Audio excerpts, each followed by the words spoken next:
Intro time. Welcome to the Spur of the Moment podcast. I am your host, Justin Spurr, and I am joined, as always and forever, by my co host, wearing a hood today if you're watching this on YouTube, the incomparable Jordan, everyone. That's right, Howdy, howdy. I'm drawing attention to it right away. He's wearing a It's hood. cold. I'm sorry, I'm but wearing it's a like sweater. He's wearing it. We're it, freezing here. We're in it's like Canada. minus 13 and it's cold. That's how Jordan is doing. He's cold. So on today's show, we're gonna once again, as always, we're gonna go through the news. We got some Marvel Zombies. We're gonna talk about the How to Train Your Dragon live action remake, and we're gonna talk about a bunch of different stuff. And then later on, we're gonna hit the book reports, and we're gonna try to say at least one nice thing about some stuff that we might hate. And we're going to do that later on. So stick around for that. So to start off with, Jordan, I don't know if this counts as What If news, because I know we have our weekly segment at this point, news about What If. But the executive producer of the new Marvel Zombie show has confirmed it's not going to be adapting the comic book storyline. It's pretty much just a spin-off of What If. Of the What If show. Yeah. Interesting. Yeah. I mean, I don't dislike that. I didn't mind what they did with the show. I just wanted it more fleshed out. I mean, that's fair. We have said that. I mean, I didn't like that episode, but I'm biased. I don't like zombie stuff. Like, there has never been a zombie thing that I've actually liked. So I'm kind of a biased opinion. But we did say that if they fully fleshed out these ideas, they would be better. So who knows? But it's a different cast. It's like Miss Marvel is apparently the lead, and I can't remember who else is in it. Hold on. You say what you thought about it while I read this article real quick. Of the original or of the very idea of this? Of a full spin-off of it. What's your take? Full spin-off. I mean, I don't know. I don't see how it does more than one season, but I certainly, if I were to do it, I would have it. I mean, you start with showing how the like, you either start it showing how the outbreak began, or it's like mid-outbreak and over the course of the show you show how it began. But I mean, if it's not following the comics, I don't really know where you take it. Didn't they show how it began? It began with Did they? Yeah, in the first one, it began with someone. There's a patient zero. Isn't it Hulk? Hulk is patient zero, I think. I don't know. I don't recall remember. that episode does show where it begins. But no, this sounds just basically it's more or less the same thing, but it's more fleshed out and it's a different cast now. So Miss Marvel is the lead. Apparently, according to this article, they've already recorded it. I mean, that's kind of lazy then.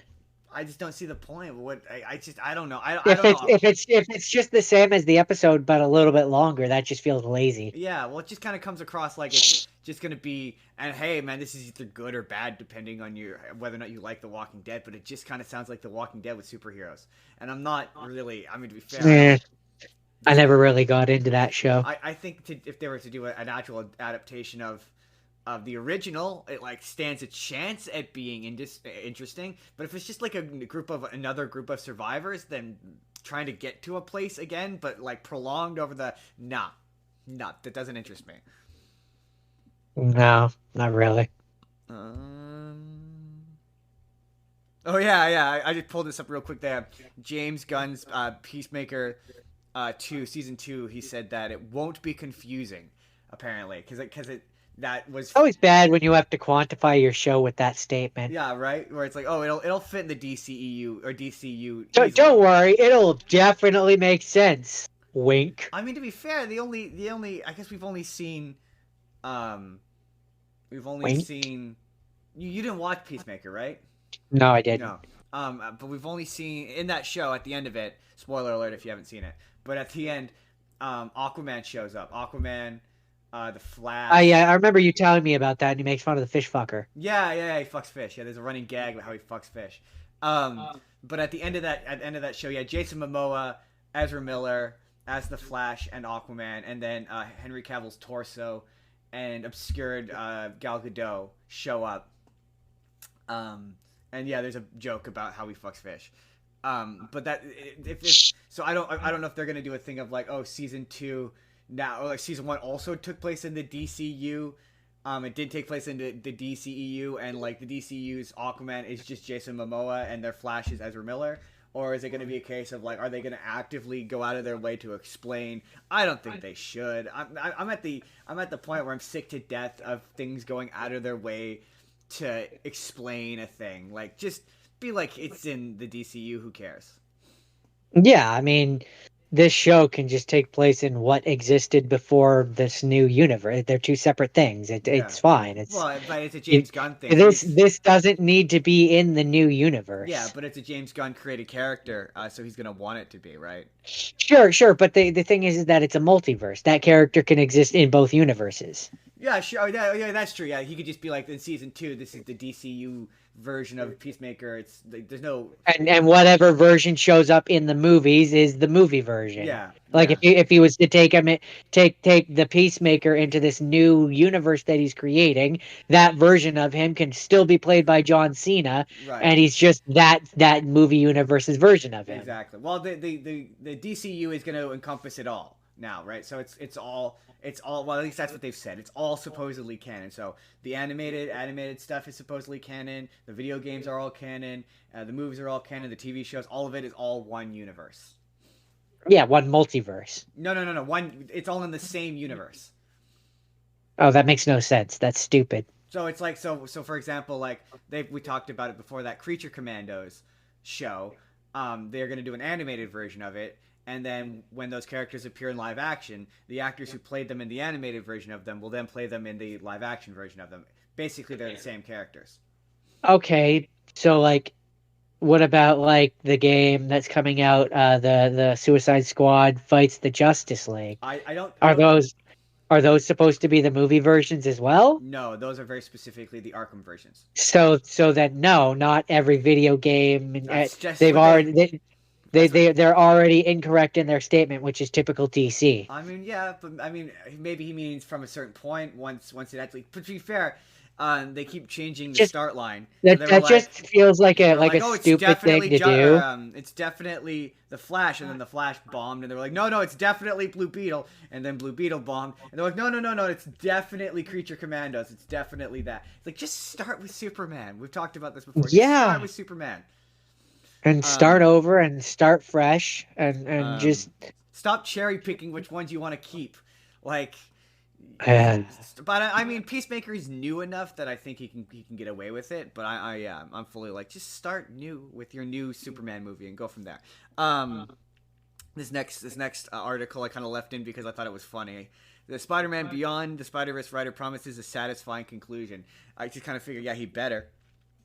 I mean, the fact that he had to come out and say something like that. With the terrible cliffhanger he left us on, he better. Right? Yeah, right? It's just like, yeah, of course, yeah, you can't get away with... It's like, it ends on a massive cliffhanger. Just kidding, we're doing part 4. No. This one was too long. As is, the second one is too long.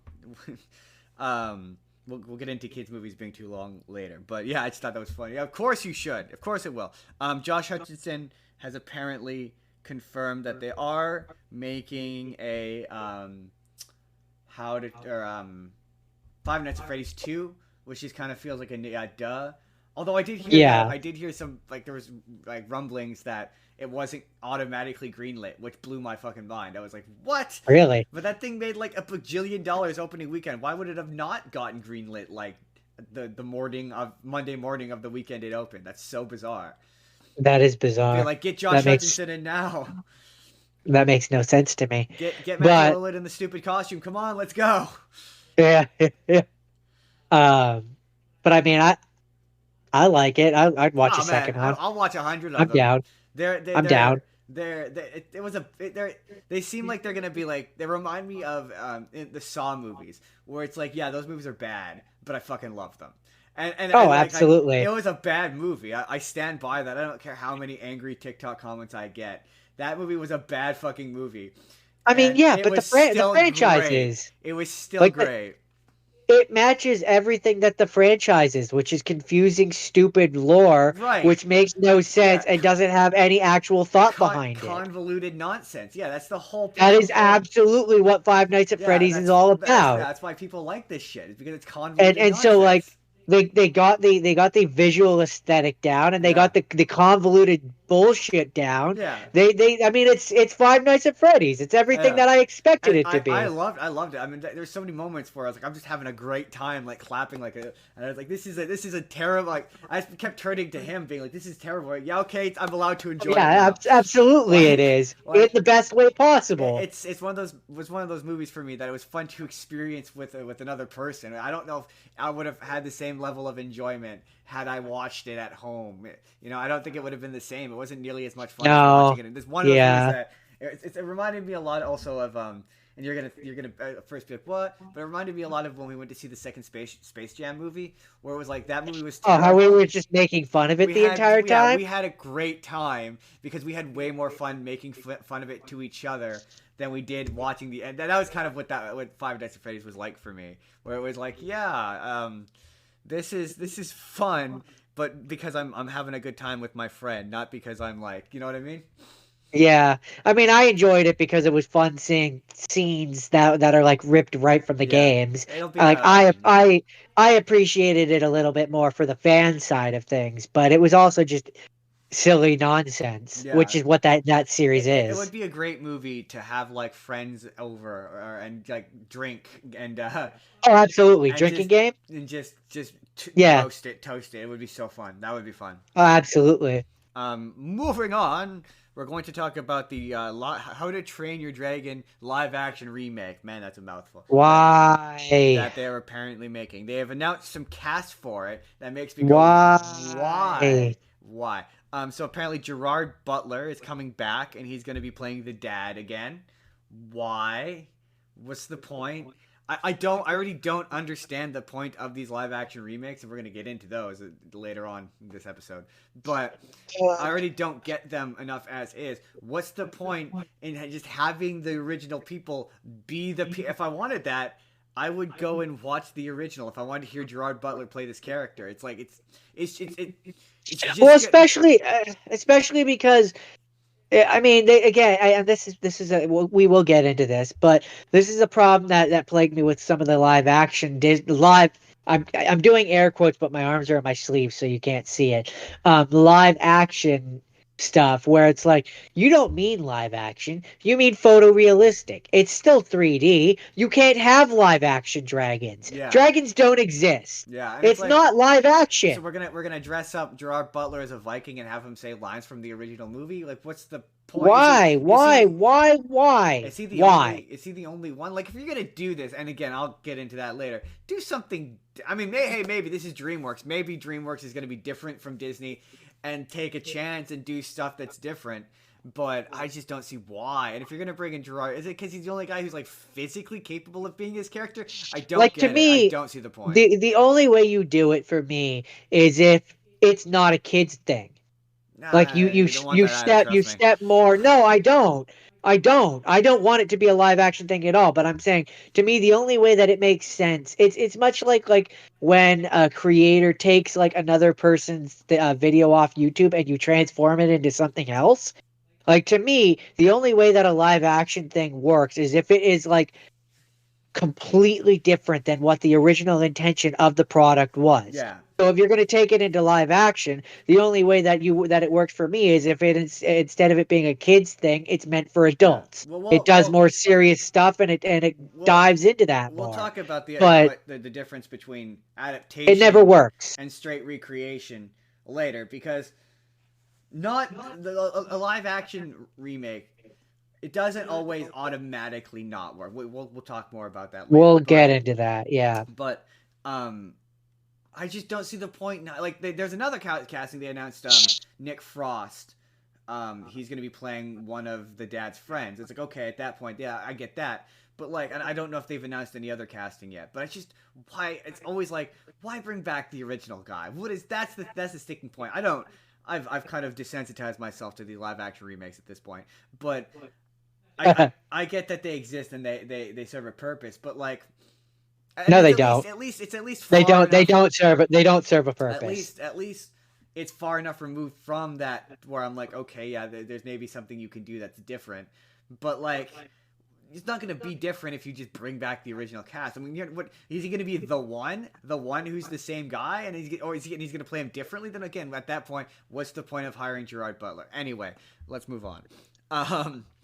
The only reason, like the only way that a live action person, if you bring back the original, the only time that I can see and say, okay, I get it, is if that particular character was entirely created and based around the actor's likeness, personality, like to the point where you can't really separate one from the other. I can't think of a specific example, but Yeah, like that's but the only time I can maybe see why you would have to bring back. but my I guess like if it's like Jim Carrey, for example. You're never gonna get a person who can do that the same as a yeah, Jim Carrey. but then you do the. I mean, we'll talk about that. We're definitely gonna talk about that later. But then you do it different. Like I don't think there's a necessity to bring. And it's the same thing. I feel sort of in a similar way about Broadway now. I used to be like, oh, just get the original guy, just get the original guy. And then we watched Dear Evan Hansen, and we learned why you shouldn't always just bring back the original guy. The movie still upsets me. Um, and yeah, so it's like I'm like, no, yeah, I get it now. I get why. No, do something different. Like that's my first, last, and always comment is do something different with the material if you're because I don't have an inherent. Obviously, we are big superhero guys. We've seen 1,000 interpretations of characters, right? So it's like I don't have an inherent issue with trying to reinterpret characters so long as you're as long as the story is interesting. Someone I follow said that once, and I like, yeah, so long as it's interesting, then fine, take a chance, cool, take a swing. Sometimes the swings don't work. Moving on though, they have announced that the final season for Young Sheldon hasn't aired yet. They're just filming it now, but they've announced there's going to be a spin-off. Well, they announced 2 spin-offs. There was just one where it's a Big Bang Theory spinoff. Weirdly, it's still, and they haven't said what it is. I'm kind of hoping for Penny, a young Penny. That'd be kind of interesting. I think she's a That'd character be interesting. her backstory. Although my headcanon is still that she's the same character as she was on 10 Rules for Dating My Teenage That would Daughter. be funny. Although That's my headcanon. It works. Although a Leonard prequel would also maybe be kind of interesting to me to kind of see them do a similar thing they've done with Young Sheldon and like soften his backstory a little bit and maybe make the mother a little bit more 3-dimensional. I think that could be potentially interesting. I mean, if they're doing a spin-off of Big Bang Theory, I've always been kind of surprised that they didn't do a sequel. Yeah, well, what I want, Like following like maybe the kids of Leonard and Penny, and like you have the voiceover of the parents talking or something, Yeah. like something like that. Yeah, yeah. I was always surprised by that. What I've always wanted for the end of Young Sheldon, and I'm really hoping they do it. And you said this to me, where Did I? Yeah, well, you said that someone has the theory, that the reason why the explanation for the inconsistencies between the Big Bang Theory and Young Sheldon and the narration, is that it's Sheldon as an adult writing his memoirs, and he's Oh yeah. I saw fudging details to make himself seem nicer, better, or maybe it's like this is his perspective. Himself and his family to sound better. Yeah. And I like that because that explains why, like Penny, Amy will pop in periodically to correct him on stuff, and I really liked how through that narration you find out that him and Amy had a kid, had a son, and that he named him Leonard, and that Sheldon insists that it's named after Leonard Nimoy, but Amy says it's named after Leonard, his friend. And I really like that. What I've said is they should do something similar to, but better, obviously, to Roseanne, where it pulls back and it's him at the laptop. Like the final scene in the show is it pulls back and it's Sheldon at the laptop typing out the memoirs, and there's Amy and you see the son and you see his their little house or whatever where they're living, if they're still living in the same apartment, and you have kind of an epilogue. Because Jim Parsons is still involved. And you bring back some of the original Penny and The simple, easy version of this is just Amy and Sheldon. You only got to pay 2 people. But yeah, the more idealized version of it is you get Penny and Leonard and Raj and Howard and all of them back.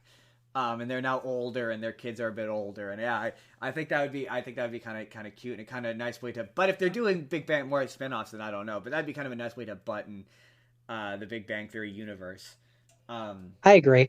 I agree. I also think oh yeah, sorry, this spinoff that they announced though is it's gonna be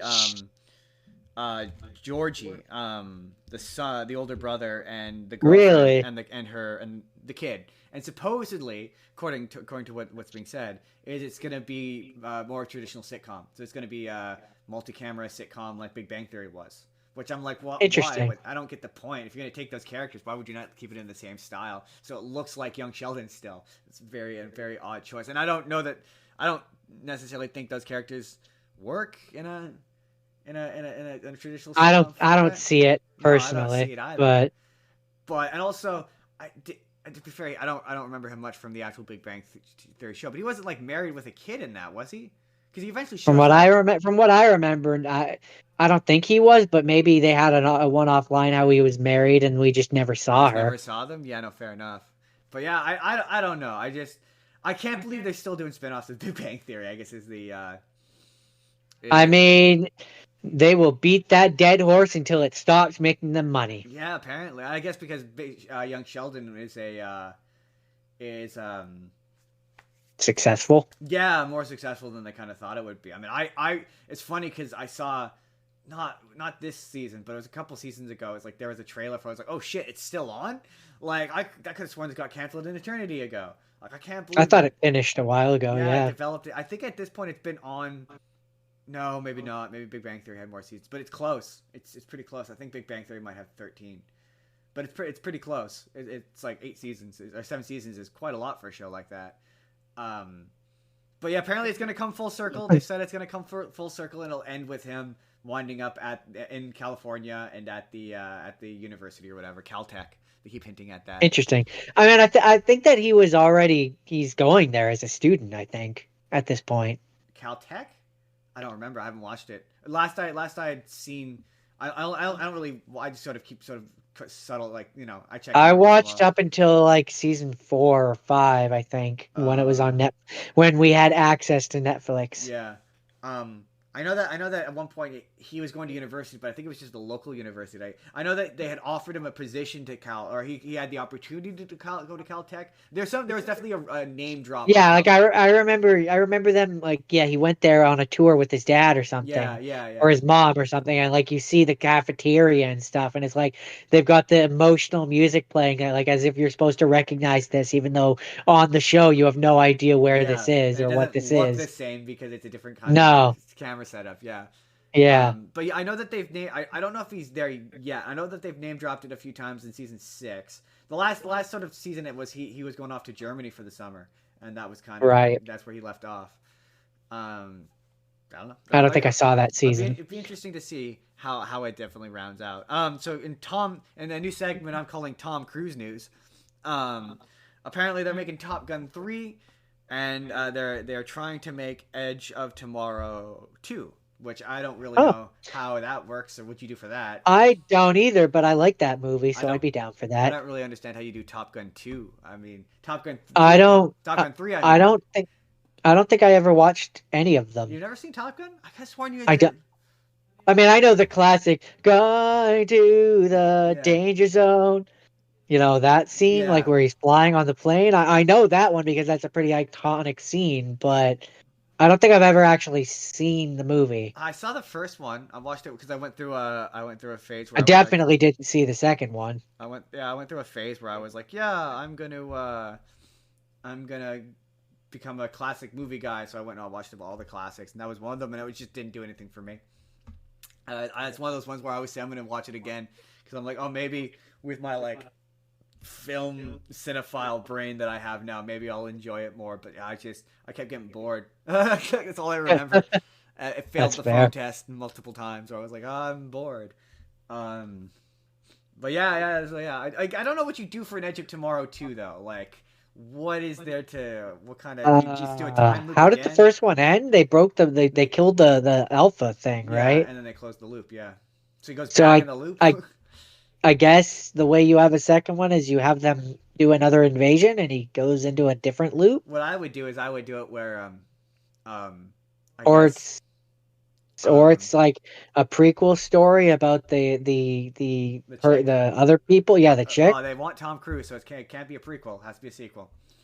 Well, Um, then I got nothing I then. guess I guess what you could do is you introduce a new character and you have it where that new character gets the Edge of Tomorrow, and Tom Cruise is now the The girl. mentor. Yeah, the mentor, and maybe it's a girl this time. Yeah, And I maybe. don't remember if they wind up together as a couple, I or it's can't like remember. it's Tom Cruise's kid. Maybe gets stuck in the time loop, and we do have like a kid dad thing. Maybe because that seems to be hip Yeah. right now. Like I'm really going for a kid dad thing. Or it'll be a multiverse thing, and it'll be the world where he didn't succeed because everything is a multiverse. I mean, yeah. Otherwise, yeah, I don't know. I don't know. Let's see. Fantastic Four. We're gonna talk some Fantastic Four. Um, so Fantastic Four. I'm, Da da da da. I'm sure you remember that Pedro Pascal is supposed to be Mr. Fantastic, which I'm not. Yeah, still don't see it. I don't see. I'm not into it. I'm not into it. I mean, no, I'm not into it because I just don't see it. I don't see him as Mr. Fantastic. I had other better. I liked some of the other rumored casting as well, but John Krasinski. I John mean, Krasinski. That's who I want. I'm indifferent towards that. He's just Pedro Pascal is not the guy for me. But more than just the looks and the feel of it, he's too busy. He's too hot right now. It's like he's dropped out of part of what makes people think that he's definitely Mr. Fantastic at this point is they've pushed back the filming of it to the further on and towards the end of this year, and he's dropped out of another movie, which name doesn't matter. But he dropped out of another movie, which is like they think that they're moving the project around to suit his schedule because he is currently doing The Last of Us Star Wars. and Star Wars. So like I mean, why would you commit yourself to such a major role? Like for me, my dream when you're starting off a franchise like this, get someone unknown, get someone who we don't know. That was that way with Benedict Cumberbatch and Doctor Strange, where it's like get a guy who's not doing so many things, so we can get him showing up like in single scenes and whatever, and we can really establish a universe and like have it where they're in random, like do what they did with Mark Ruffalo, where it's like, oh, Mark Ruffalo can be in Iron Man 3 for just a couple minutes, and you know what I mean? Like if Yeah. you get a guy like Yeah. Pedro Pascal, he's just too busy. Like he's too busy to do a Marvel. Like why would you sign yourself onto that? Especially like I mean to be fair, he's barely doing a Star Wars. He doesn't show up on set anymore. He just does the voice in a recording booth now, and they don't take off the helmet. Which is what they Yeah, should have done. because he's too busy. Which is what they should have done to begin with. They should have never shown his face. I stand by that. Yeah. Um, Yeah. but moving, it's funny. It's funny you mentioned Star Wars because they announced they're making a Mandalorian movie. Why? I don't know. It's gonna be I mean, was 3 seasons of television not not enough. enough? Yeah, it's apparently according to the official Star Wars website, it's gonna be directed by Jon Favreau and produced by Dave Filoni.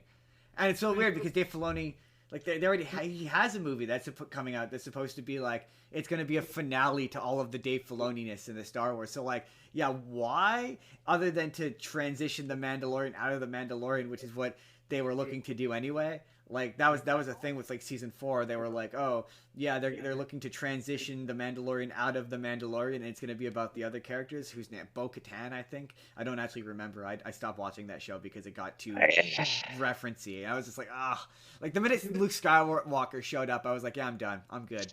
I'm not interested in this Star anymore. Wars has been kind of really not doing it for me lately. The video games are okay. Yeah. I'm liking the video games, but as movies and shows and stuff, Not. it's just not doing it good enough. The only one that interests me that I don't know. I heard it got canceled. I don't know if it's still coming out. But that one where it's about the Sith, the Acolyte, that one looked interesting. Yeah, that one sounded interesting. But Andor, man, Andor did nothing for me. I tried watching the first episode and it's just like I don't get it. Everyone boring. says this is such a good show, and it's so dull. I'm like, I don't It's get it.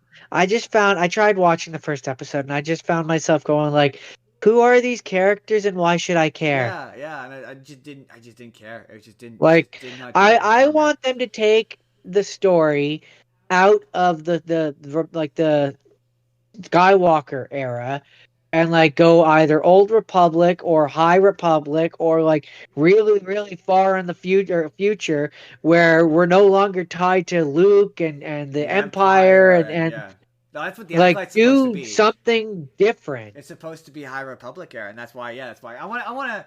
I mean, we talked about it as a video game where you play as just a random Jedi, but like also a show where it's just a random Jedi that's Yeah, just going on adventures, doing Jedi stuff in space, and yeah, has nothing to do with the Empire, and it's just a monster of the week, episode of the week. Maybe there's a bit of serialization where there's like a big bad Sith they gotta fight in the season finale, but that's it. It's like they go to a planet, there's a problem or a mystery, they gotta solve it, and then yeah. they do some lightsabering in the center of it. Like that's what I kind want. of kind of like I don't know if you remember, but there was those books where it was about they had the ones where it was Obi-Wan as an apprentice and Yeah, Qui-Gon as the master, yeah, and they would go to the planet and it basically played out like a cop show where yeah. like they would go to the planet, there would be the problem that they would have to solve, they would solve the problem, and then they would move on to the next adventure in the Exactly. next But do book. that, but don't make it I Obi want Wan.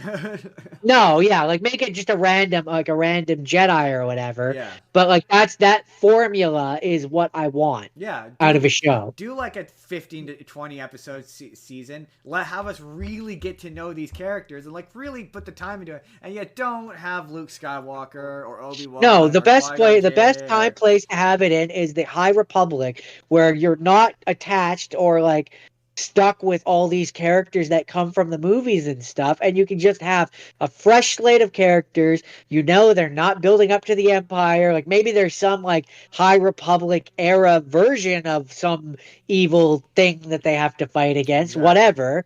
But like fresh characters at that point. Exactly. Fresh story, fresh Right. slate. That's yeah. When it was like that's when I liked the Mandalorian the best was when it was just he was just a guy who existed in the Star Wars universe and had to get by and then yeah had to like survive and didn't feature Jedi and then like I said Luke Skywalker showed up and I was bored as shit. It just Um, becomes another Star Wars thing at that point. yeah, Like it's it like loses everything that makes it itself. exactly. And then finally, final bit of news. Apparently, they're remaking the Blob. And it's weird. I'm kind of completely okay with this for some reason. But I want it to be like I want it to be like made by like Blumhouse, and I want it to be like gnarly and like graphic and violent, and like when the blob rolls over people, it like melts them like horrifically, like from Oh yeah, like it's within. like an acidic like blob from D&D. Yeah. Absolutely. Like you see them like melt down. You see like the muscle and the sinew and just the bones, and it just is horrifying looking. And yeah, Yeah, like absolutely. To me that's the only way it yeah, works. because what's funny is I've never actually seen the original Blob, but I would Me like to. neither. That's on my list of ones I'd like to go back and watch. But yeah, I'm like, yeah, it's the only way. It's the only way. That's why I kept the story. I'm like, yeah, I thought. Sorry, did I say Jerry Bruckheimer? Oh no, I thought it said Jerry Bruckheimer. I was like, whoa, that's a swing. But apparently it's gonna be made by by Warner Brothers. And then I think that is it gonna be it for the news. I do have one thing that I wanted to do. Oh yes. This is just going to be a very brief thing, but recently Matt Pat announced that he was retiring as the host of the main channels, food, film, uh, uh, game, and style, and that there was going to be new hosts that are taking over. And I just wanted to take a moment and be one of the many, many people who congratulate Matt Pat on all that he has done for the internet. Um, I have been watching his videos pretty much since the beginning. Not right from the beginning, but pretty close. And he definitely got me through some of the darker days of my life where I would have like just a really bad time at work, for example, and I knew that I could come home and get to enjoy some of his primo quality content. And while I know the writing and all that isn't changing, and the the channels are gonna keep plugging on, and I do wish them the best and hope that they have all the success in the world because I like most of the new hosts already. I have no issues with them, but I will be sad to see Matt Pat stepping back from that, and so I just wanted to take a moment and kind of talk about that. But I Yeah. wish him the best, and I hope he enjoys getting to work on all the new projects. I definitely understand burnout, so like I understand the choice. Yeah. Oh man, hey, I get burnout. I get wanting to do something different or not wanting to get stuck doing something and then um yeah, so I get it and people are being real weird about it though, I will say.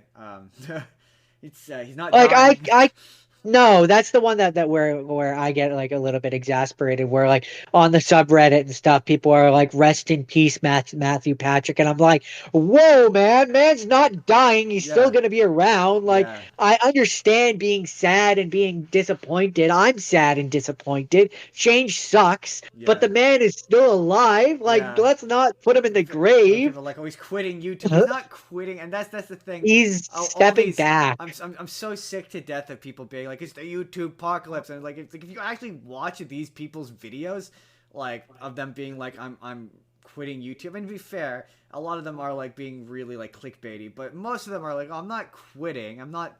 I still have to pay the bills. Like, I'm just Yeah, changing the kind of content I'm doing." Like people are like, "Oh, Captain Sparkle." No, what Captain Sparkle said was he wasn't going to be doing Minecraft videos anymore, and he hadn't really been doing Minecraft videos anyway, so he just kind of made it official. And like Meat Canyon, people are like, "Oh, Meat Canyon." Well, no, what Meat Canyon said was he wanted to focus more on original characters than doing parodies. He didn't say he was stopping. It's like these creators aren't quitting, and also Meat Canyon. I love Meat Canyon. His videos, every time I see one, I'm like, my god, this could be a movie. Like yeah. every one of his sketches. Like he did the one where it's um oh, it's the Toy Story. Andy finds out Oh that yeah, the you Andy have finds out yeah that yeah yeah yeah yeah yeah you yeah. have cancer, Andy. That's you have cancer. But Anyone who finds out that we can talk gets cancer. but Um, that I was like that would make a great like thriller, oh, a horror movie, like a thriller horror movie. drama where it's like the guy sees like, and you don't even have to call it Toy Story, but you have it where it's like the guy sees his neighbor talking to his toys or whatever, and he becomes slowly obsessed. And finally, he captures the toys and tortures them. And then, you see him die at the end, and you just make it. It doesn't have to be cancer. You can just be like, oh, anyone who finds out we can talk dies, and have the toys be really nice and sweet, and just have it be really graphic and like awful as they They slowly die. anyone who sees us like sees us move has a heart attack. No, no, I'm thinking something a bit more gruesome than a heart attack. But yeah, so have it where it's like they die really really sadly.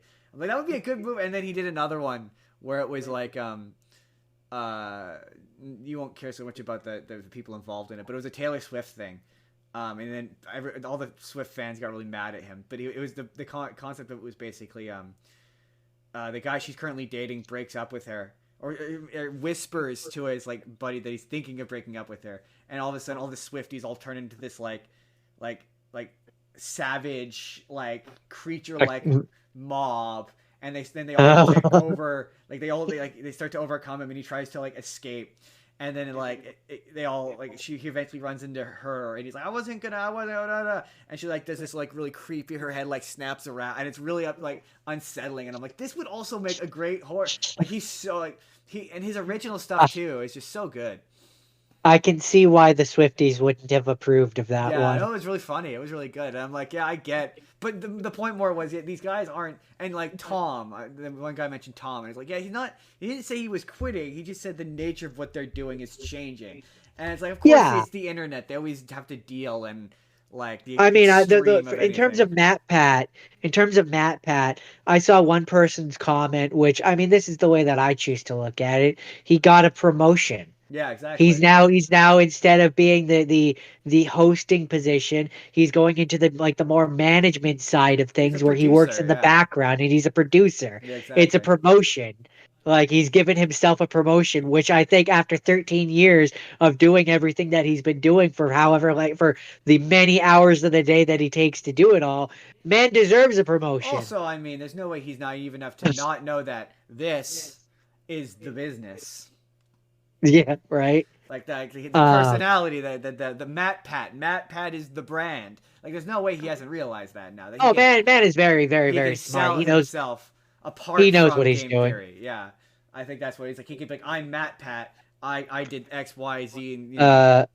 Sorry. Andrew Sutherland says, "Can you add links to these creators after the show?" Yes, I absolutely can. I after the show, I go in and I edit all the description and whatnot. Yes, I can throw in a description or a link to Meat Canyon and Matt Pat Matt and Pat, I'm the I'm other not ones really a we huge Captain mentioned. Sparkles fan. It's just that was in the like if you're up with your YouTube news. But I absolutely Meat Canyon and Game Theory. Yeah, absolutely we will. Meat Canyon is great. I love Meat Canyon's videos. His stuff is so good.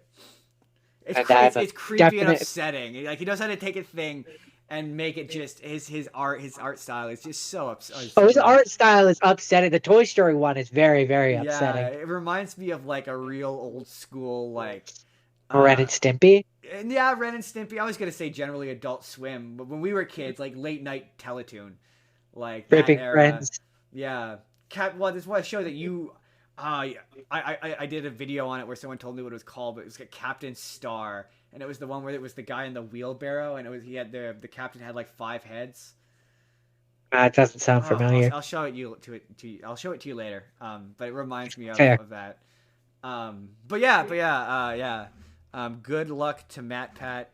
Best of luck. We joked, but hey, if you ever I got very, very emotional, like if he so definitely like I get it. But yeah, no, I if he ever wants to show up on here, he has an open invitation to come and chat with us. To be fair, most people have an open invitation. Most people do, but him in particular. So with that, we're gonna move in to the second half. But before we do, it's sponsor time. This is our sponsor section. This is the section where if you would like to sponsor the podcast, if you would like for us to try to sell something on your behalf, we will do so. If you would like it, you can email. We'll talk about how you can do that at the end of the show, actually. We'll get there at the end of the show. But in the meantime, this podcast is brought to you by the Arete Podcast Network and aretemedia.org. That's Arete, ARETE media.org. You can go to their website. They got all sorts of podcasts. We're in the big main podcast link, as well as there's a podcast about pro wrestling, about musicals. There's one about Goosebumps. That's pretty fun. They got all sorts of fun stuff on that website, so you can go check them out. And also, if you're looking to start your own podcast, they will absolutely help you out. They have the resources. They have the tools. They are very helpful. If you want to talk to us, we're amateurish, but we will also help you get set up with them, with anyone. That's aretemedia.org. All right. So with that, we're going to move into book reports. Now, the book report this week, the assignment was to say a nice thing about a thing you hate. And usually I would let Jordan go first. But in the spirit of what he has picked, I have an overly long prologue that I'm going to do first. In the spirit of what Jordan has picked on this podcast, I made the bold statement that I hated Batman Returns. I said I fucking hated that movie. And so I figured in the spirit of what Jordan had to go through, I would watch Batman Returns and try to say something nice about it. And Jordan, I need you to know that I went in with the absolute expectation that I would be like, I was a kid, I was wrong, I didn't understand, I appreciate this thing's contribution to cinema, to the Batman lore as a whole. And when I tell you I fucking hate it more now, oh my god, I hate it more now. It was a torturous fucking experience. It was awful. I hated it so much. It was bad. It's such a bad movie. Sorry? Hated every moment of it? I hated every moment of it. And I'm going to say the nice thing about it up top. Penguin is one of the most upsetting characters I've ever seen put to film. I don't like him. He's gross and awful, and his backstory doesn't make a lick of fucking sense. His backstory is that his parents toss him in the sewer because he has ugly hands, because Tim Burton is obsessed with people who have ugly hands for some reason. At least he was in the 90s. I don't know. Um, and his parents dump him in the sewer, and he somehow manages to survive into adulthood and develop enough criminal connections, despite everyone finding him horrific, that he has a gang that works for him that all follow him like diligently. It makes no sense. I fucking hated it. It drove me crazy. But Danny DeVito like he pulls it off. Like it is, you kind of forget it's Danny DeVito. You're like, yeah, I hate this character, but not because of the performance. The performance is really good. Also, for a movie called Batman Returns, Batman doesn't show up. Like he's in like 3 scenes. Bruce Wayne is barely in this fucking movie. Like he's not in it. He's barely in it. He's in like 3 scenes. And Catwoman is awful. Like when I was a kid, I thought that she like fell out of a window and got magic cat powers. Like that's what I thought it was. Like you know the scene where she's like being like all the cats are around her? I thought that she got magical cat powers. And it turns out that no, she's just like she's like too good at her job, finds out something she's not supposed to, and her boss, who's Christopher Walken, pushes her out of a window, and then cats try to eat her. And then that's upsetting. Yeah, and the subsequent head trauma makes her hate men for some reason. And it's like she just like she hates Batman, but has no real reason or motivation to hate Batman. She just like Batman is fighting Penguin, and then she just kind of shows up, helps Batman, and then like punches Batman in the solar plexus, and then Batman, because he's been punched in the solar plexus, instinctively like just goes bang and punches her in the face, like instinctively, like just like as you would if someone punched you in the solar plexus. Right. And she falls off the roof and decides that she wants to team up with Penguin.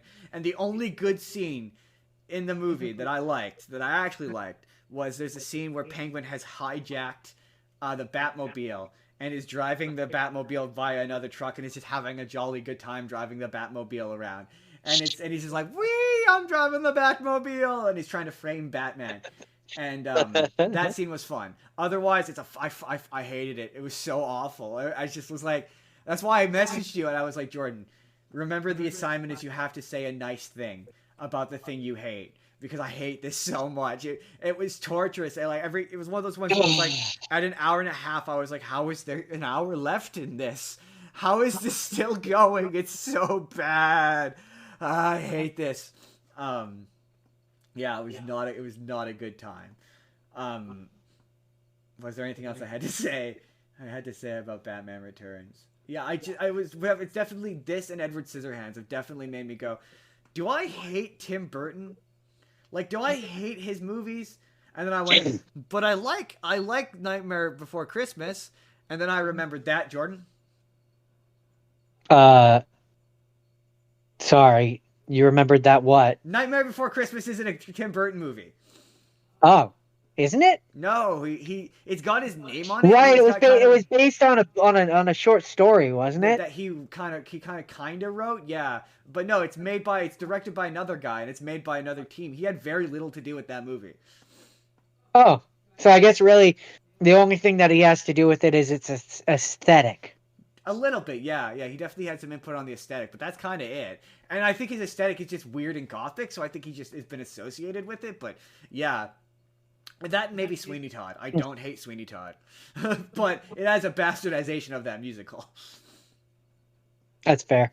That's fair. I don't remember really watching Sweeney Todd the movie. I think I have. I feel like you have, because I feel like I've seen watching it. I have a memory of being, oh, you're watching Sweeney Todd, and then talking about how it's a bastardization of that play, because it is a bastardization of that play. If you like that play, I like it because I actually like Johnny Depp's versions of a lot of those songs better than the original, because he's got kind of a more soft rock voice, and I like soft rock, so right. Yeah, I like his stuff better. But I was trying to I think that's the only Tim Burton movie I like at this point. Because I don't like either of his Batman movies. I did not like Edward Scissorhands, and I can't think I remember liking, or at least not hating, his Planet of the Apes movie. Oh yeah, he made a Planet of the Apes movie. I forgot about that. Yeah, I didn't hate that. You're right.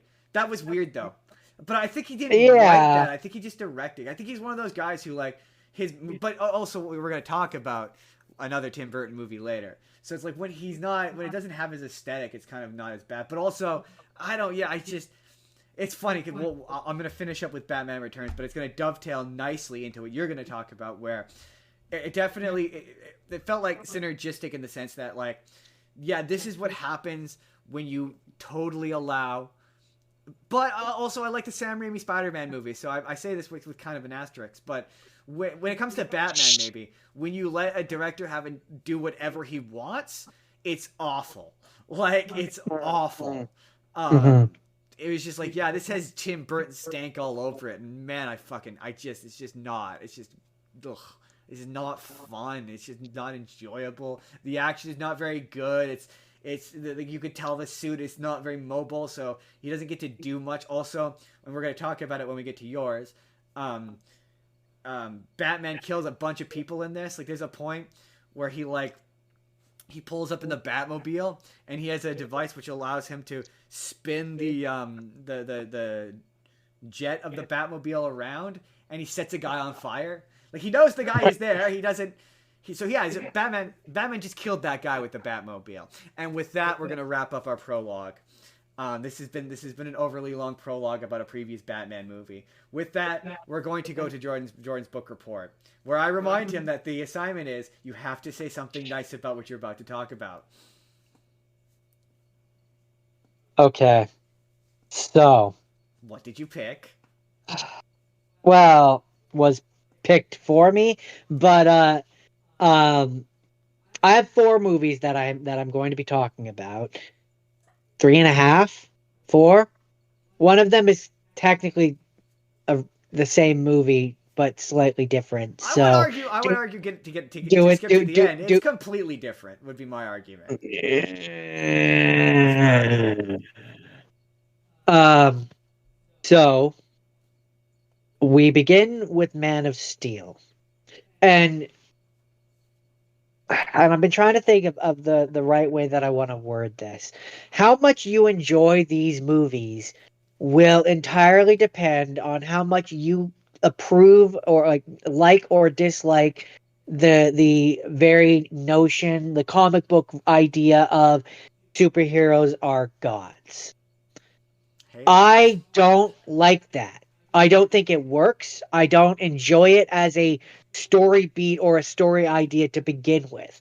So these movies, for me, were always destined to fail. And then when I first watched these when I was younger, I couldn't articulate that.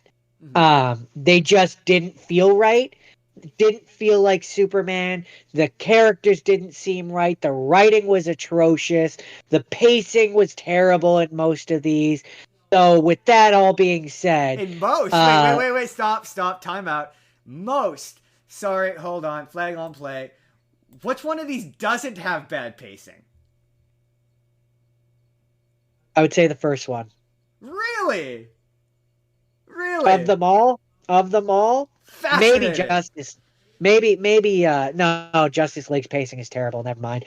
But yes and no. Superman's first Man of Steel story, it follows an arc. It has the beats that it hits, and it doesn't feel like you're rushing Yeah, but through any how of can it you really. say? How can you say it has good But pacing I hate it. when we sat I there no and made no fun of I the didn't say 30-minute prologue?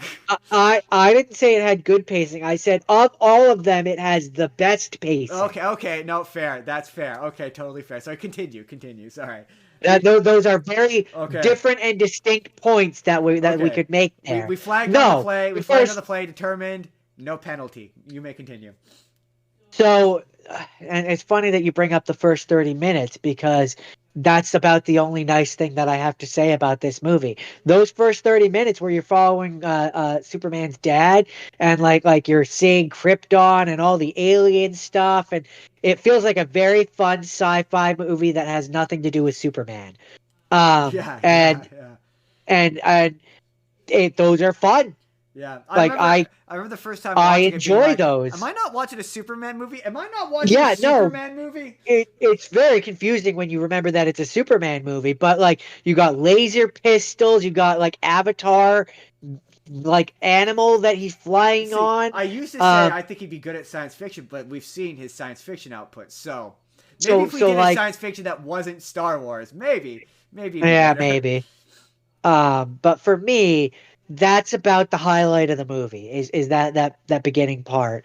And then we get into the actual movie, which it just goes downhill from there. Yeah. Um, so I am going to make the argument here, controversial opinion maybe, that he was told by the studio, Zack Snyder was told by the studios that he had to do a Superman movie. He didn't want to do a Superman movie. He wanted to do a Batman movie, but he was told by the studios that he had to do a Superman movie. Um, because everything to do with that No. character. I do get what Well, you mean. let me when I arrive at the Zack Snyder Justice League movie, I will explain what makes me think what makes me think that. But everything about that character is not Superman. It's Yeah, Batman. but that's Everything from how brutal he is to the fact that like in Man of Steel, there's a point where he's fighting Zod. Zod kicks a bus at him, and does Superman try to stop the bus? No, he just jumps out of the way and lets it crash into the building. here's what I will say to Everything about that. that character, even in Batman versus Superman, is not Superman. Here's what I will say. I will say two things about that particular criticism. Number one, no, I do think that he wanted to make Superman. His idea for what he wanted to do for Superman is what he claims, what he says, and what Snyder Bros will say. That's the part I'm going to play today. Is they would say that his intention is for it to be deconstructionist. So it's supposed. You're right. It's not Superman, and that's the point. It's supposed to be deconstructing the very idea of Superman. Also, the notion of Superman being like Batman or being dark and trying to make him like trying to instead of because Superman typically is supposed to be we want to rise to be Superman, and the Zack Snyder movies as a whole, I'm just going to say this preemptively before we get into the other ones. Their desire and intention is to pull Superman down to our level. It's to be like Superman is just like us, shitty. But the him being like Batman stuff, that has everything to do with the fact that Christopher Nolan and his brother produced this. A lot of that darkness and all that stuff that you're talking about, that was notes from them. A lot that came from them.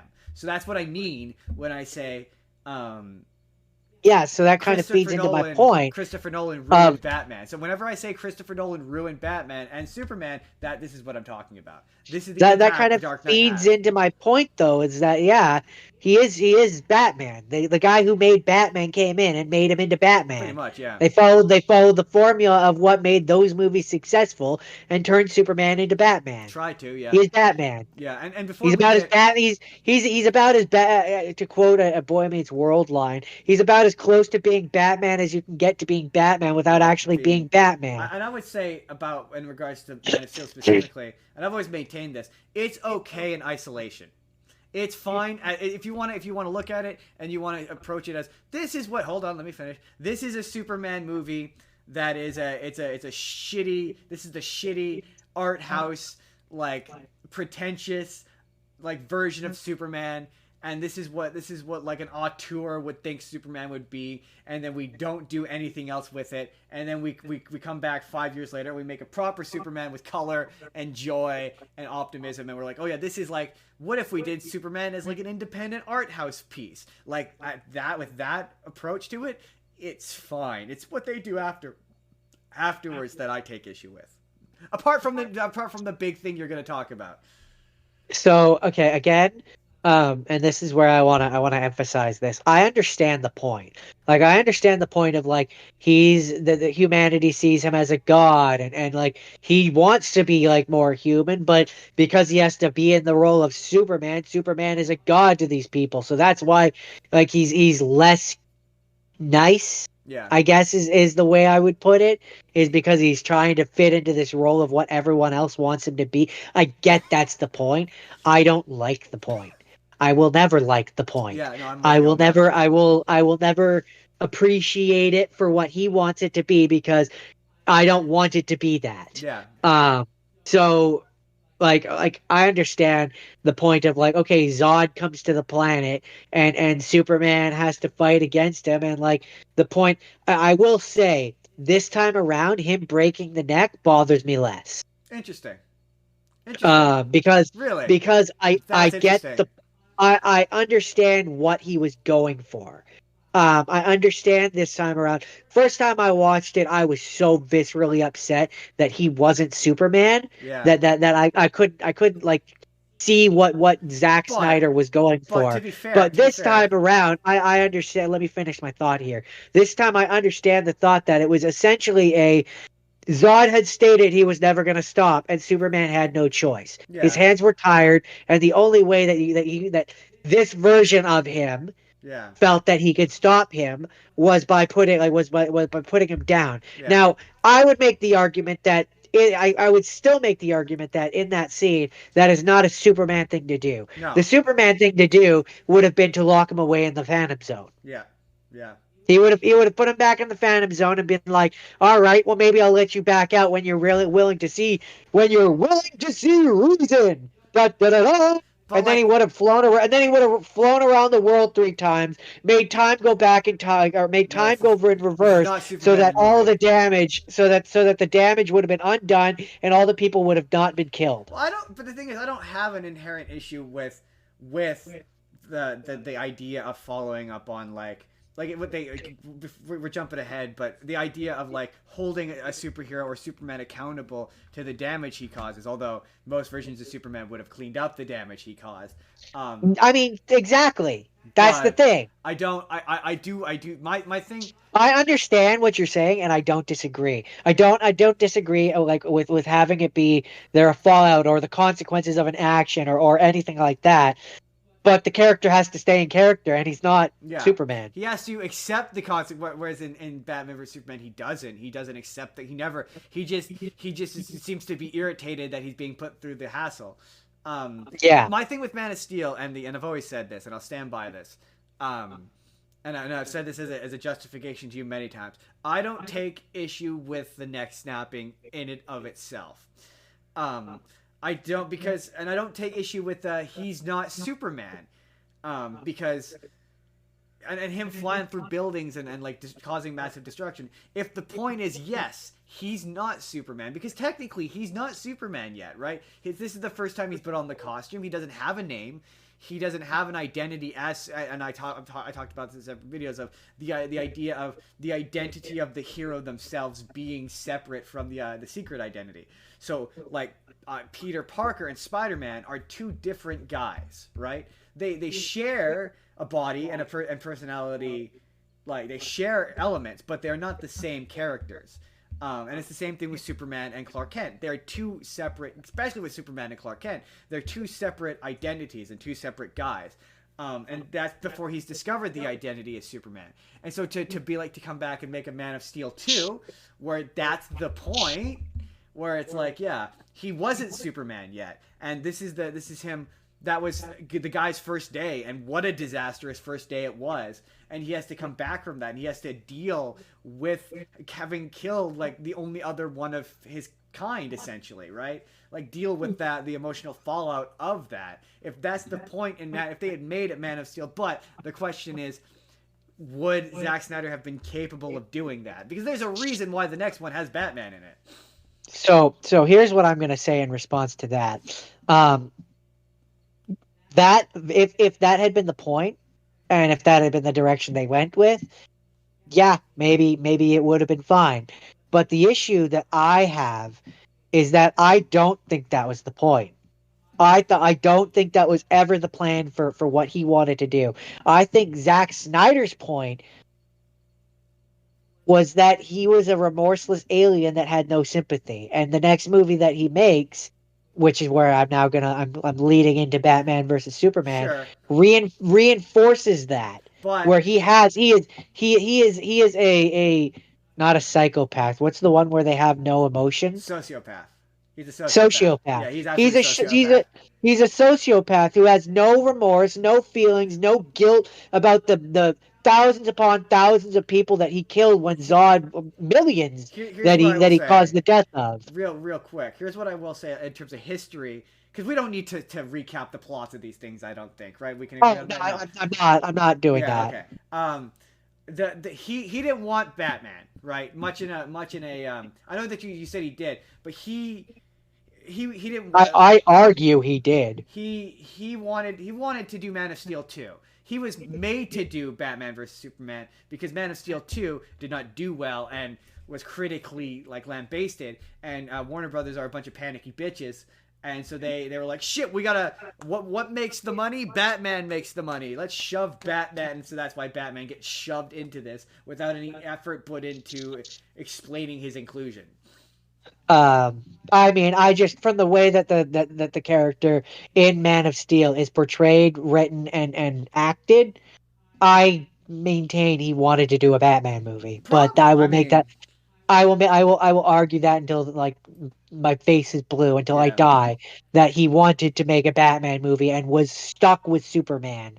And I then don't know. and then in Batman versus Superman and I'm going to get to that. But then in Batman versus Superman, they finally gave him the ability to use Batman.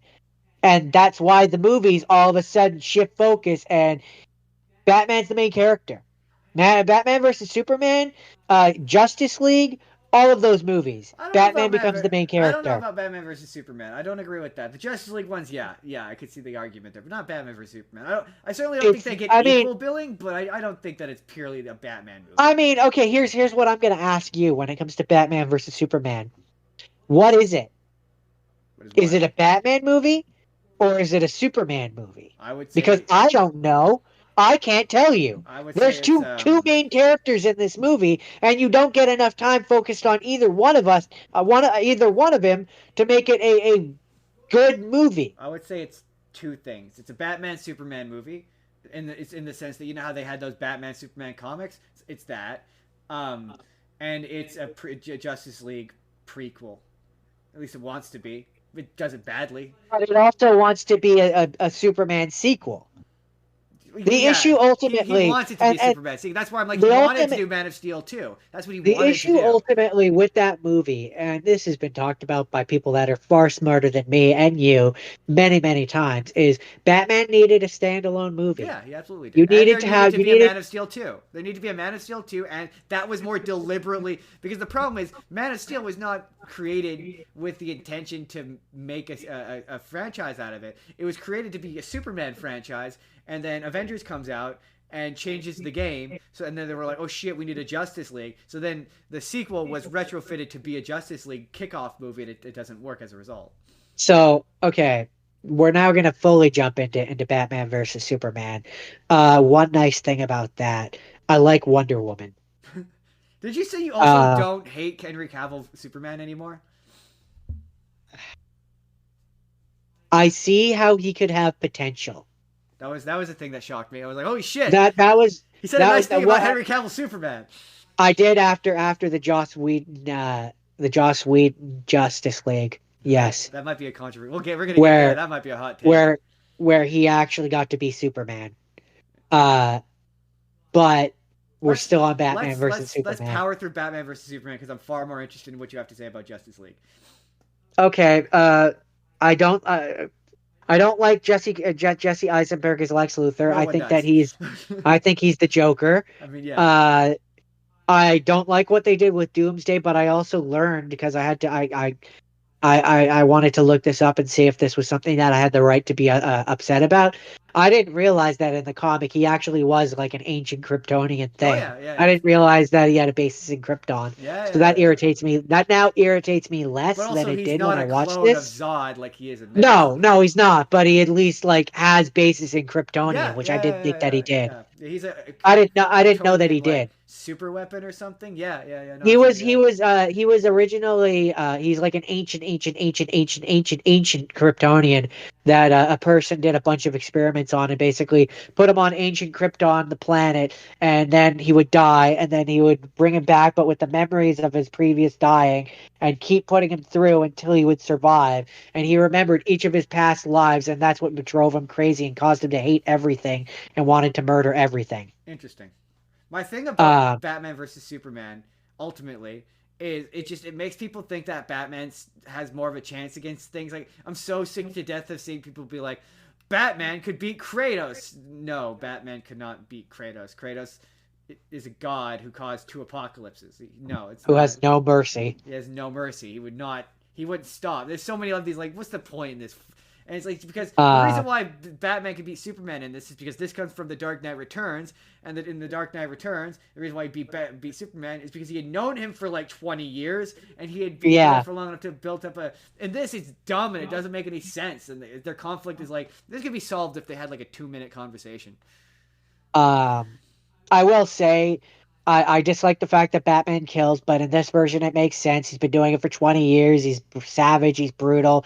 Okay, I can look past that. Yeah. Don't like it, but I can look past that.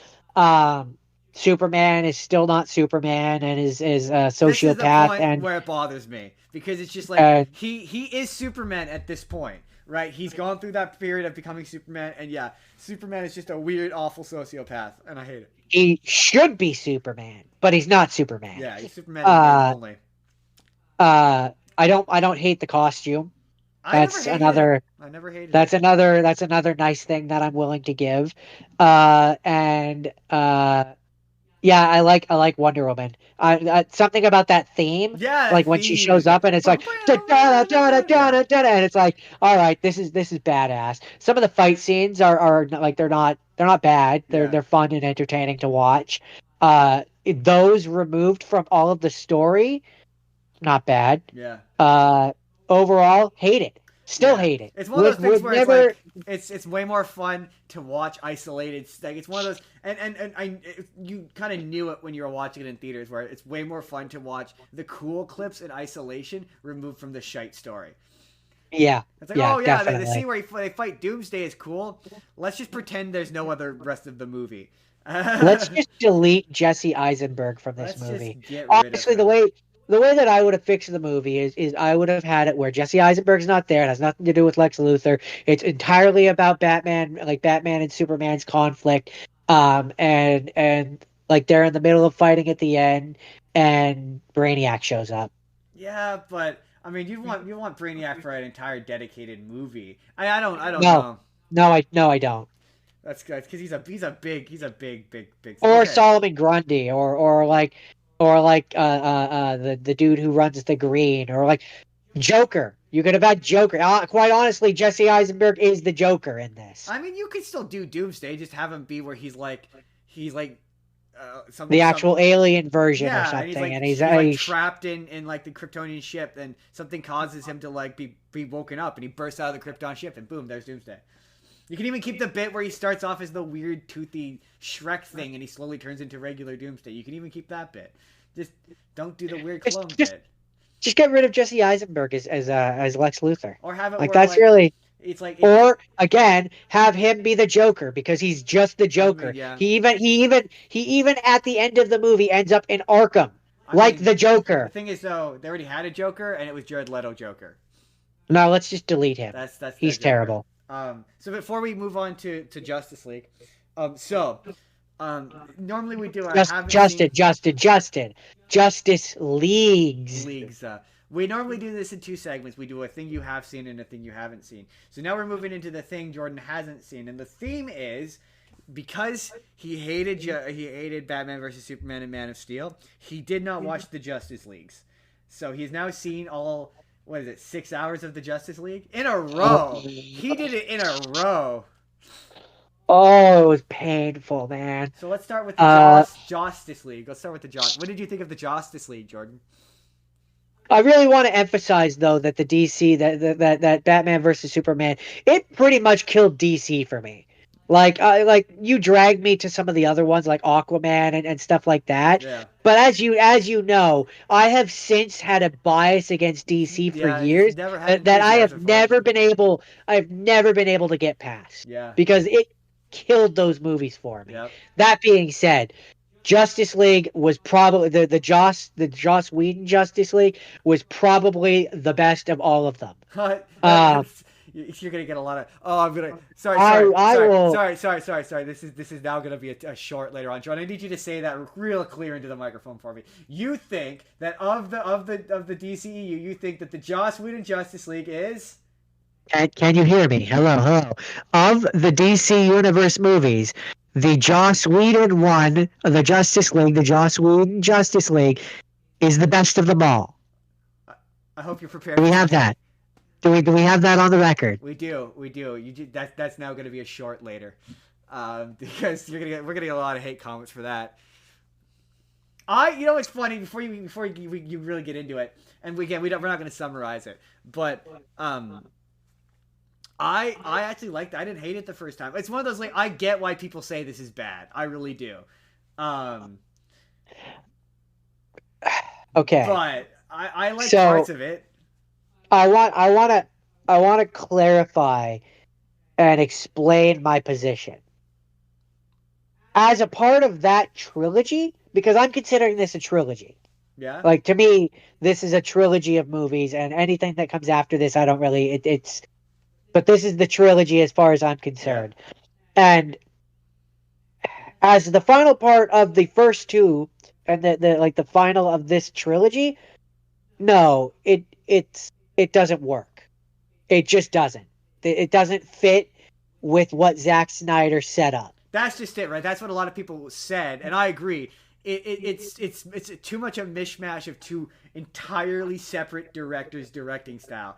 It's like you can But see the Joss Whedon, like, doing, like, and, like, slowly trying to yeah, eat up the Zack Snyder bits. You can see it yeah, happening in real time. but if I'm looking at these not as a trilogy but as individual movies, this is the best of them all because these characters are fun. Yeah, they feel like they're kind of in Like character a they little bit. they Yeah, they they feel like the comic book characters that I love, yeah. that I grew up with, that I enjoy. Like, is Batman like an older Batman? Sure, but he still feels like But Batman. also, the argument Uh, could be made that he's no longer in character to the version of that version of Batman that oh, had been set up to that point. absolutely. That's where I say, as a continuation of those two movies, no, it's not. And But also, as an individual, if I'm comparing as individual movies, yeah, I think it's the best one I because Superman is Superman. Superman. Yeah, that's the thing. The best one of these DC movies is the last, like, 15 to 20 minutes of the Joss Whedon version, because Superman gets to be Superman. It's the He only gets to time be Henry Superman. Like, Cavill he's gets to fun, be he's Superman. happy, he's enjoyable, he's colorful. He Yeah. doesn't look like a drab and dreary like But Batman version but of those Superman. costumes were not meant to be in high color, though. Oh, Like, they absolutely looked not. They were not. horrendous. Like, boy, do they look horrendous. And, like, it's real fun. Uh, We'll talk about it when we get to the Zack Snyder and version, but you can really tell the Joss Whedon stuff that gets in there. um absolutely. But and there's story beats which are different, which is interesting. So like Yeah, Wonder Woman, when they want to bring Superman back to life, in the Whedon version, Wonder Woman is far more resistant. yeah, She's like very, very much like vehemently against it, which I thought was an interesting choice. Uh, and Steppenwolf looks very different in the two different yeah. versions. Absolutely does. Yeah, Uh, what else? It's also, this is where I said, when I was complaining to you last night, sending my voice messages as I was going through the long, long Snyder version. Um, there had to be a happy medium between the two, where it was longer than the 2 hours of the Whedon version, but shorter than the 4 hour slog that is the oh Snyder yeah, version. yeah. I don't disagree. Because absolutely the Whedon version feels rushed. Like, Yes. it feels like literally they get to the point where they're fighting Steppenwolf at the end, and like they start kicking the crap out of him, and then they're like, "Oh, you're scared," and then the parademons just rip them apart, and then it's like, "Oh, happy ending! Yeah, Yay, good, that's done." yeah. Like, it does feel very rushed. Like, oh, we're hitting close to the 2 hour mark. We got to wrap this And that's thing because up. it It's got to be was, yeah. done. They were told to keep it 2 hours or less. Like, they were told the mandate was it can't be And longer than 2 hours. and it feels like that. Yeah, Like I feel like even if it had been like a half an hour longer, like it would have, you could have fleshed it out a little more, could have had a little bit extra in there. yeah, I would even argue 2:45 would have been like perfect. yeah, yeah. Uh but 4 hours, moving into the next one, or The Snyder the cut. same the same one but slightly different. Uh oh It's one of those things for me that Snyder cut. It's like, is it a? oh I kept asking myself, like, is it a better movie, or is it just because he now has like 1,000 years to like it's not develop a each better movie. version of the characters? Because it's like, yeah, The thing okay, like each, like, yeah, okay, Flash now has an entire backstory that sets up his involvement, and now there's way more with Cyborg, and it's like, yeah, I get why the guy was upset that got cut out. the thing is it's not a different movie. It's the same. It follows all the same beats. It's the same general story. There's just some differences. Uh, He has the real estate of having an additional movie's worth of time to be able Yeah. to shove shit Yeah, so in that's why there. I'm like, so That yeah, is it a better movie? I don't know. I mean, yeah, of course it's going to be a better movie by comparison because he has an additional 2 hours to tell more stories. So yeah, obviously, all the issues, the narrative issues that the Joss Whedon version has, the Zack Snyder version doesn't have because he has the time to iron those out. It's also like yes, he has the and benefit there's of also the hindsight. fact, yeah, where he got to see the stuff that people didn't like and fix it. Yeah, On top of that, of course, it's gonna fit into the trilogy better because it's his style. exactly. Yeah. Like it's not another person who's trying to come in at the last moment and make their own version. No, And it's like, is this it's what it becomes the question of this isn't the version we would have seen in theaters that would have replaced Joss you Whedon's know. version. You would never get a 4 hour movie in No, theaters. it's a No. streaming. It's a streaming thing. So yeah, he got to put it on streaming for But as to be long as he fair, wanted. he could have cut down 20 minutes of it by not having one of half a dozen musical scenes where it's just them doing a thing with Yeah, there's so many of those. Like the one where it's like there's so many, and you could have Flash cut out like slowly walks out into the water as at the water. least 30 minutes off of it. Oh yeah, this movie Uh, could you could have sliced the hat like so an hour off of it. It would have been a tighter movie. so like yeah, you could have had a version of this come out Yeah, and work in theater. It probably would have been 3 hours. probably would have been. Um, It would have been called but just as like indulgent. and so this is where I'm gonna since the plot is largely the same, I'm not gonna really go into it. Like there's scenes here and scenes there which I like and don't like. Uh, but the one thing that I have not an issue with per se, but it's a thing that I want to call out as a reinforcing point to me saying that he wanted to be Batman. He wanted to make Superman Batman. When Superman goes back to the ship and there's all the suits, you literally see the red and blue one, and he chooses the black one? Yeah, it's because that's what. Batman? Yeah. Well, yeah, it's because he wanted people. He wanted to use that's the suit that Superman wears post Superman Returns, right? Not Yeah, okay, sure, all that's right, it's meant to sure, be a but callback to no. that.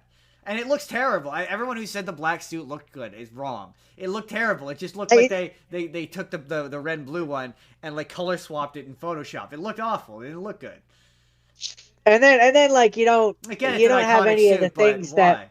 you don't use the opportunity to like to go like, oh no, see he's actually like a good and friendly guy. No, you literally have him come in and he's like standing over to Steppenwolf, beating the shit out of him, using his laser beams, cuts his arms up. He's brutal. Yeah, well, Like that's because he it's absolutely fits the version of like what Zack Snyder set up, but he's a sociopathic monster who needs yeah. to be put down. Well, the whole point of that is that's supposed to show I will say though, Darkseid's cool. he is cool. Yeah, it's proud. It's like, oh wow, it's one of those things where like, as far as director's cuts go, it's like, oh yeah, it's different. Like I will say that it's um, Kind of. like I mean, like it normally, kind of is, except like for example, when they do the background story of everything that happened, it's the same background story except it's Darkseid I instead of said Steppenwolf. Steppenwolf. Yeah, exactly. Yeah. Well, that's because So it's not really different. it's because the plot of the parademons and all that was originally supposed to be set up in Suicide Squad. Steppenwolf and the parademons, that's who they were supposed to fight in that original Suicide Squad movie. They would have shown up and they would have stopped him and driven him back, and then that would have led into. But they told him he couldn't do that because they were going to use the parademons and Steppenwolf in the Justice League, which is kind of dumb because they could have set him up in Suicide Squad and then had the bad guy in this be be Darkseid. My thing with this is there's two identical scenes of them having the exact same conversation. There's multiple scenes of them having identical conversations where it's like, this is our evil plan. What is our evil plan? Did you do the evil plan? It's like, ugh. I mean, I also took issue with the fact that, like, eh, Also, sorry. so you have Dark. Him showing up at the end and being brutal. That's supposed to set up the idea that Superman will turn it. It's supposed to be because Superman ultimately in the trilogy of Justice League movies would have become evil, and it would have turned into the future that you see, at the end of that movie. He would have been mind controlled by Darkseid using the anti-life equation, and that was supposed to set up the idea that Superman can actually be brutal, but he's already been brutal throughout the He's already movie. brutal. So it's like, what's the difference? It's believable that version of Superman would do that, which is bad. It shouldn't be. That's exactly my point. Like if you set Superman, that idea up, if you set that idea up with the version that had been in the Whedonverse, all right, then that would be a twist that version would go bad. Exactly. But no, this version is a sociopathic monster who needs to be put back in the ground where he belongs. I respected the fact that he ended it on cliffhanger. Like, this is the cliffhanger you would have gotten. No, it's not. Badly CGI. But sorry, I was gonna say one of the things that I take issue with is, so there's the scene where before Barry goes back and stops for Darkseid from coming. There should have been a fight scene with Darkseid, and he used the Omega beams. Yeah. Why do you not have like where Steppenwolf gets the 3 boxes and then Darkseid fights comes through, and that final fight is the same. Steppenwolf is still there, but now Darkseid's also there fighting them. Because they in order to do that, because he was working with a pre-shot footage from like years ago. I get that. It's still irritating. And then there's scenes in there where it's like, oh yeah, so yeah, no, now these characters can show up, but they couldn't show up in any of those fight scenes because they weren't there when they were filmed. So like Martian Manhunter shows up at the end. Oh wow, wouldn't it be useful if you had been here a while ago to help us? Yeah. Oh sorry, I couldn't. I wasn't in that footage. Yeah, it's the same thing with at the end. The bit where they're in the future, and I hate that. I hate that scene so much. You can tell it's a reshoot because Ben Affleck is half the size and no longer fits in the bat suit, so it doesn't fit him properly. Very funny. That scene is stupid. That scene is so stupid. It's so funny. But final thoughts. Did I say something nice about each of those movies successfully? Yeah, you didn't have to say anything nice about the Justice League movies, which is the Batman ones. All right. Well, I did. You did. I did. Is there anything else you wanted to say before we move on to my book report? Yeah. I'm glad that they're rebooting the entire thing and that I won't ever have to deal with these versions again. Yeah, I know. It's so funny because maybe the next Superman won't be a sociopathic monster who needs to be put in the ground, Justin. Maybe we can actually be excited to see a good Superman movie. I saw someone say they were talking about Marvel should snatch up Henry Cavill. And like, oh, who should he play? And so it was like, oh, he should play Hyperion? I think his name's Hyperion. The evil Superman? Evil Superman, yeah. It was, he should be evil Superman. Just lean all in. Lean into it, yeah. Lean into it. Okay, so that was Jordan's. Mine has already kind of started because we talked about how much I hate it. And I said a nice thing. I said one nice thing. You said more nice things about yours than I did about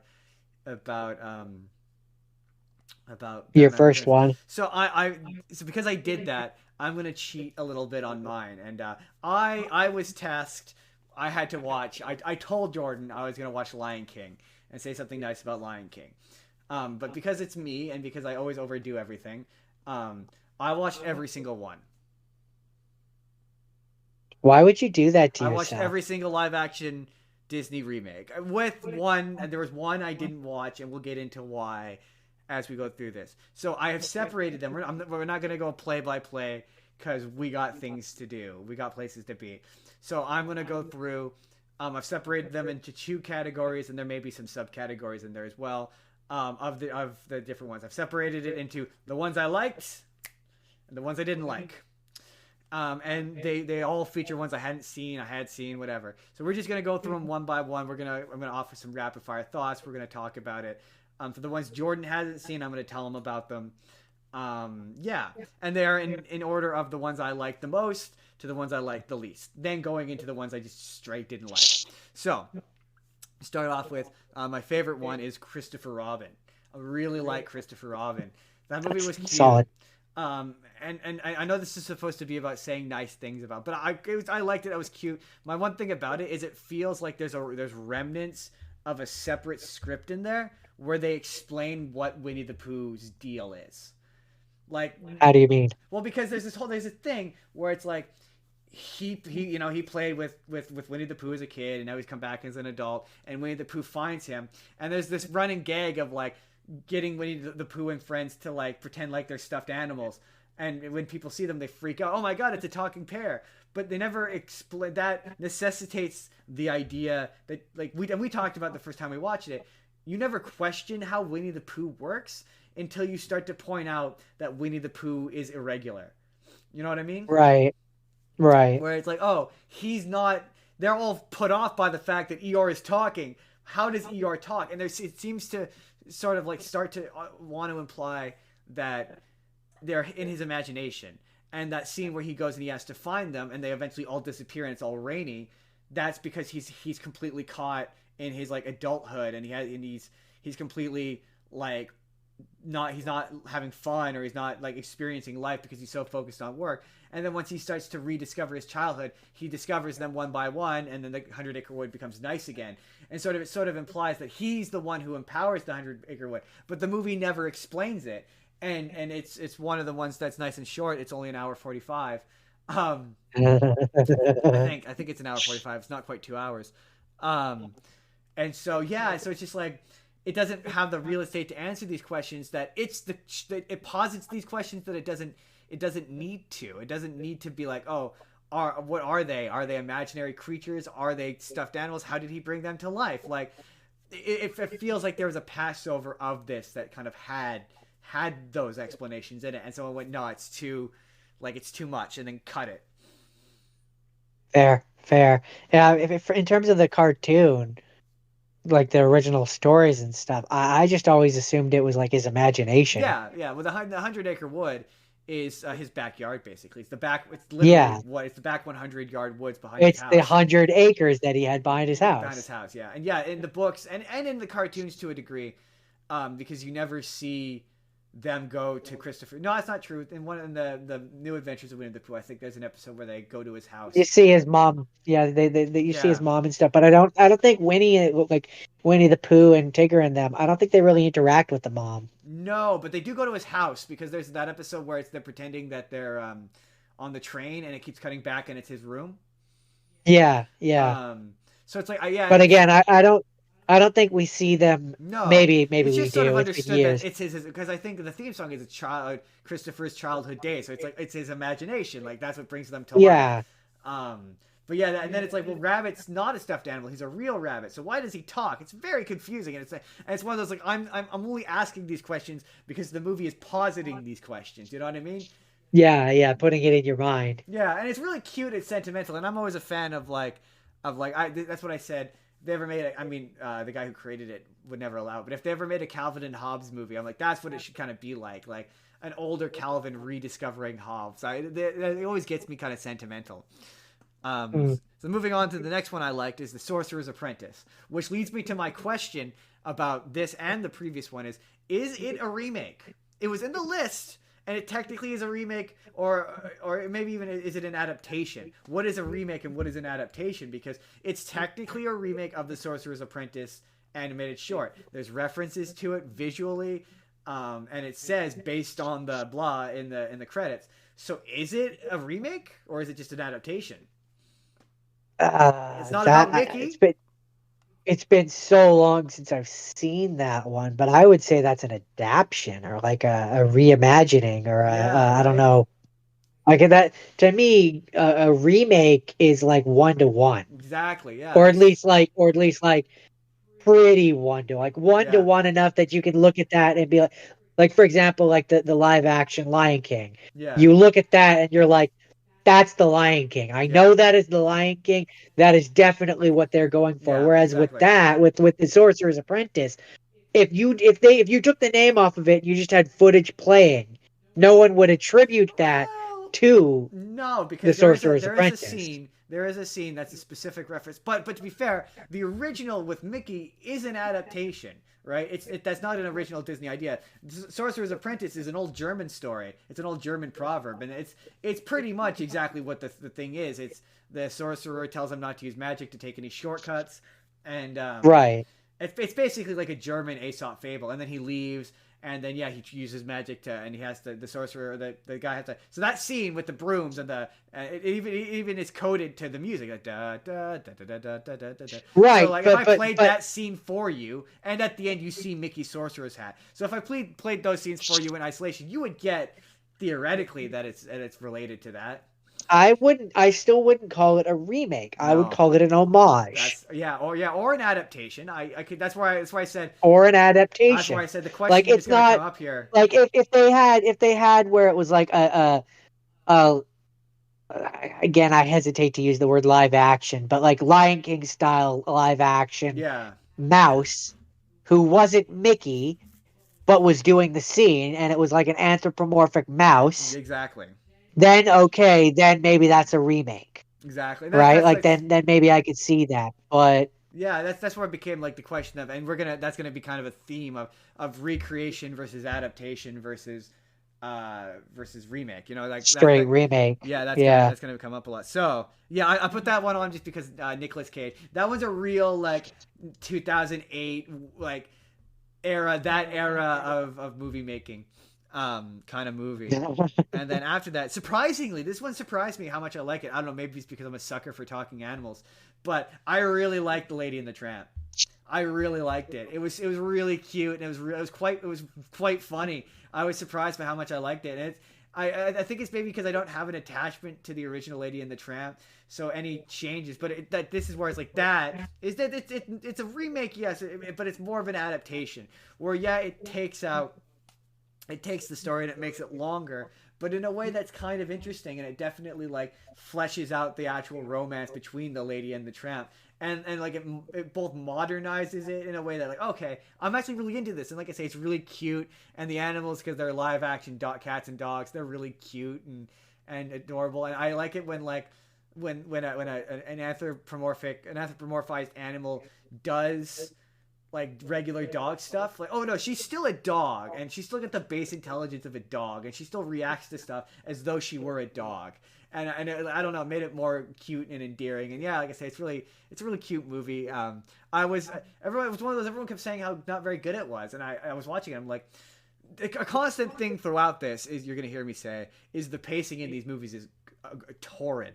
And this one was no exception. I liked it, but like at an hour and 35 or hour and 5, I was like, how is this still going for 40 more minutes?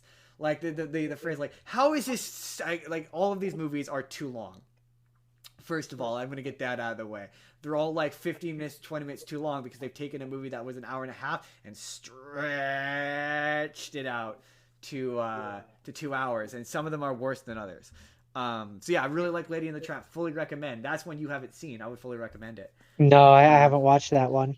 then next is Aladdin. That one is funny because I'm gonna say positive things about another one later on that are gonna be similar to the ones I say here, where it's like I like this movie when it's doing stuff that's different, and that's where you're like, oh, when you have a character who's so iconic, intrinsically tied to a certain actor, that's where I'm like, you do it different. I like Will Smith's Genie when he's being different, when he's injecting his own sense of humor, like when he's doing Hitch, but he's the genie in Aladdin. Like that stuff is Right. fun. When he's trying to be Robin Williams, oh, not so fun. And that's the thing with this. Like I like the idea of Jafar as like an anti Aladdin. Um, an evil version of Aladdin. Oh, this is what Aladdin would do. And like when it's like, oh, um, Jafar's got this beef with this neighboring country that they never explain why. That the wife was from, who the wife is dead. It's all this like new stuff that they've introduced. That's like, oh, this is interesting. I would like you to explore this more. Oh, you're just doing scenes from the original movie now. Great. Okay. And that it's the scenes from the original movie, like they're interesting, like they're dynamic and they're visually interesting, but it's just like I just these could be more. Like this is where it's like this is just a recreation. Like when this gets to be an adaptation and it's interesting, you know what I mean? Yeah. Um, I will say in the Aladdin movie, I do like the fact that he like a lot more than in the original. He's like, you got to be very specific with your wording. You want me to make you a prince? Yeah, I just make you a prince. that was the thing I liked about yeah. Like, you know what my pal said? Um, like You all know what my pal said. that's what I liked about I like that about going back to last week the DuckTales version of the genie where it was like I like you, I'm your friend, the magic is tricky, be specific. Don't Be careful about what you yeah, be say. careful Yeah. about what you say. There's a lot of gray area there, and I liked it. And yeah, I do enjoy it. I like how it does. To be fair, with these movies, it does kind of get tedious eventually. But I do like the like, oh, they don't just immediately fall in love, and like they actually have to work at the relationship and stuff like that. I enjoyed that. Yeah. But yeah, that's Aladdin. I quite liked Aladdin. So moving on to the next one that I Y'all like liked. my Y'all palace? like my palace?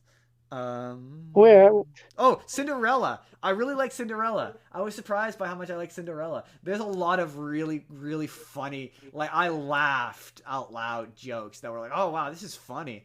Um, but it's like Did I see that one? I don't know if you did. It actually surprisingly comes out later than I was expecting. Like Alice in Wonderland came out before it. I swear to God, it was like 2016, 2017. I thought it was like 2015. It's a lot newer than I thought it was.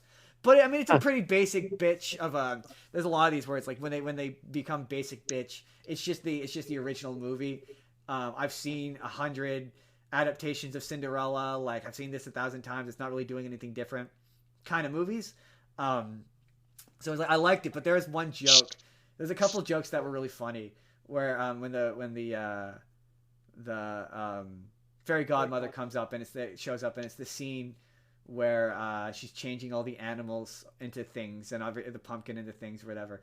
Bibbidi bobbidi Yeah, boo. and she's like, okay, I need a coachman, and she turns the lizard into a coachman, and then she's like, oh, I need a driver, and she goes, poof, and she turns this swan into a driver, and the swan's just there looking shocked. He's like, I don't know how to drive. I'm a swan, and I was like, just the way like I don't know how to drive. I'm a swan. It's just I'm a swan. it was like one of those I nearly spit out my drink laughs. Like it was I laughed so hard. Like this is funny. Like it's cute. It's fun. It's like it's a basic adaptation. It's not doing anything different, but it's not just because Cinderella is such a well-worn story. You can do the same, but how like without like taking huge swings. And it's like I think that one wasn't 2 hours. I think it was only an hour and 45. It was nice and short. I was like, oh yeah, this is good. This is cute. I enjoyed this. I quite liked it. I was like another one. I was like, I don't like Cinderella, but like I get what people say when they say, oh, this is one of the good ones. Um, and then moving right along. Oh shit, sorry. I think I skipped ahead. Hold on, Aladdin. Oh shit, I skipped ahead. That's my bad. Before Cinderella, Maleficent. Maleficent. I really enjoyed Maleficent. That's one of those ones where it's like there's a couple of these where it's we take a bad guy and we give him a tragic backstory. But it's like you know what? It was kind of dull at points, and it's another one that's too long. But like I enjoy when it's trying to do something different. It's like oh like we're doing the story, but it's not exactly like this is more of an We're adaptation. flipping it on its head, Yeah, kind of thing. I would say this is not a remake. This is just a straight adaptation, and I quite like Angelina Jolie. My only thing with it is when they tried to have her do the stuff from the movies. It's just like it kind of just like oh she's evil now, and the movie just kind of she has her wings taken, and they're like oh this is a metaphor for sexual assault, and then all of a sudden she's evil now, but she's not quite because they wanted to be like she's evil with a heart of gold. So it's like they want her to say and do the stuff from Sleeping Beauty, and it just doesn't work. But like I say, I commend it. That's why it's sort of towards the bottom of this. I commend it for taking chances and for doing something that's For trying. for trying, yeah. And then after that is 101 Dalmatians, which I quite liked. I'm not a huge 101 Dalmatians fan, which you're going to discover as we go on. But that was one of those ones where it was like, yeah, it's just a charming little easy adaptation. And Glenn Close, who's playing Cruella de Vil, she fucking absolutely just steals the show in that movie. And it was good. It was one of Is those it, like it's okay. It's like this is before they get is that the really one from the 90s? yeah no Like uh the old the one. old ones, yeah. I don't think it's from the 90s. I think it's a bit. No, I think you're right. I think it is 90s. I didn't look up the year. I think 102 Dalmatians is 2000. So I think, yeah, I think it's 98 or 97. Yeah, it is the one from the 90s. Yeah. I was like, it was in the Okay, yeah, list. yeah. That's why I was like, I watched them all. And this is before they get really like lazy and egregious. And it's like, um, but you will see when we get into the ones I didn't like when I talk about 102 Dalmatians. Spoiler alert. Where it's like, oh yeah, you get the obligatory. The first one made a lot of money. We need to make a sequel. Um, um, and then yeah, Cinderella. Oh yeah, and then Peter Pan and Wendy. I also quite liked. Um, I thought it's really cool because that's the newest one that came out last year. Um, and it seems from the beginning I'm like, oh yeah, it's just a very basic by the numbers. Because usually when it comes to Peter Pan, I'm sure you've noticed this, it's old enough that they're always like, oh, it's Peter Pan, but there's another thing. So it's like, Hook. It's Peter Pan, but he's an adult now. So they're always like, oh, there's something there. There's that one with the magic flying pirate ship where it's like it's Peter Pan, but it's an origin story. Um, this one is like, oh no, it's just regular Peter Pan. Okay, interesting. Um, So would you say it's always Peter Pan and a hook? it's funny. You're good. It's good. It's funny. And this one, it really seemed like it. And then they eventually, Wendy starts asking questions. She's basically like, why? And it kind of seems like it's gonna go in a direction that's interesting. Like, oh, maybe there's something more to this because he's like, oh, she's like, why do you fight Hook? And he's like, because I do. Because I'm Peter Pan. Peter Pan always wins. Peter Pan always beats Captain Hook. That's how it works. There's like, oh, is this going to be like a commentary on the story of Peter Pan itself? Is there going to be like, is he not the original Peter Pan? Is there going to be some sort of big twist? And there isn't a big twist, but the twist in this one, spoilers for if you haven't seen this movie, but the big twist of this one is that Peter Pan or that Captain Hook is the original Lost Boy. He's the first one, and him and Peter were friends, Huh. and he missed his mother, and so he left to go find her, and he got lost. And the pirates found him and eventually made him their captain. He grew up, went back to Neverland, and now Peter doesn't like him because he's an adult and he grew up wrong. And that's where their conflict comes from. That's kind of And I was interesting. like, oh, okay, that's kind of it. It's very surface level, but I'm like, oh, that's an interesting idea that I wish they had that's why it's sort of more towards the bottom of my like, because it was like, I like that. That's clever and that's an interesting idea, but and then they're like, it sort of seems to hint at they're like, oh, we don't talk about like, oh, he wasn't always Captain Hook. Oh, we don't talk about that. And like, he's like, oh, you don't like Peter when he's mad. And it seems like they're sort of setting up for like, oh, Peter Pan might be the bad guy in this. And they don't do that. It eventually develops into a traditional Peter Pan story. And then at the end of it, that when they beat him and Hook kind of reconcile. And it sort of turns out like they eventually go back to London. They come back, whatever. And it's like, oh, Captain Hook and Peter Pan still need to do their thing, but they don't want to ever actually beat each other because that's what drives them. And so that's what they're. It's a rivalry now. They don't hate each other because there's a really dark and upsetting moment where like they're fighting, and Captain Hook like turns around and goes Tsh, and slashes Peter Pan across the chest, and Peter Pan just starts bleeding from his chest and goes flying back, and it looks like he's dead. And for like the next 10 minutes of the movie, you think Peter Pan is dead. And Peter Pan's like, that's not supposed to happen. And you're like, yeah, that's not supposed to happen. And you think it's going to go somewhere kind of dark, and then it obviously doesn't. And I'm like, oh, if this had just gone like a hair darker, this would have been a little bit more interesting and done something a bit, um, yeah, a bit more ambitious. And then the last one I liked before we get to the ones I didn't like, because I know that's what you're waiting for. Um, you want to talk Yes, about you're not suffering nearly enough. the last one was Beauty and the Beast, and I don't have much to say about that other than yeah, it exists to answer questions you never asked. Emma Watson can't sing to save her life, and it's too long. It's one of those ones where it's like, oh my god, it just keeps going. It somehow simultaneously is like, it's funny you talked about pacing. The pacing in these movies are atrocious, where like it'll rapid fire through the plots of the original movie, and then like just so they can spend an additional 20 to 30 minutes doing just unnecessary shit. And it's like, yeah, it's okay. I like Beauty and the Beast, so it's like I'm willing to put up with it because of that. So Jordan, And Emma Watson. and I like yeah, her too. no, not in this movie. She's not good in this movie. I Um, and that's it. just that was more a general So, statement. okay, I think I watched 12, 13 movies in total in this past week. Those were that's it. Those are the only ones I didn't like. I hated the rest. So let's get, okay, I didn't hate. This is going to go in descending order of ones I didn't completely hate to the ones um, Loathe entirely. yeah. And the one I hated the most is probably going to surprise you because I know what you're expecting. So to start off with the ones I didn't like, I fucking hated Pinocchio. Like it was bad. It was bad. It was just like it was again too long. It rapid fires through through the the plots of the movie, and it's just not interesting. It's just a nothing. There's just nothing. It's nothing, and like it exists in this irritating and confusing world where everyone is off put by the fact that Pinocchio is a talking puppet. They really draw attention to the fact that he's a talking puppet. Like, and this version of Pinocchio isn't like as naive as the original Disney one. Like, he has good instincts. Like, he's off to go to school, and he gets sidetracked by the fox and the cat, who are anthropomorphic and walk around talking like people. Like, there's talking animals in this universe, and nobody questions it, but yet there's a talking puppet, and everyone takes issue with it. It's really weird. I hate universes like that, where it's like, oh, so that's where your line for the ridiculous is. All right. And Doesn't also, doesn't Geppetto also have like a pet cat? yeah, And so it's like, wait, there's a talking anthropomorphic cat, but there's also like a pet cat. And like, right. why is one talking, And, one isn't? and so initially, Pinocchio starts to go with them, and he sings a hi diddly dee. Also, there's all of these feature What songs. actors like They for do the me? original songs, and then they do the original songs badly, and then they do news. Oh my god, Tom Hanks. Tom Hanks tries to sing in this movie, and it's horrendous. It's right up there with Seth Rogen and Lion King, which we're obviously going to get to. Don't you worry.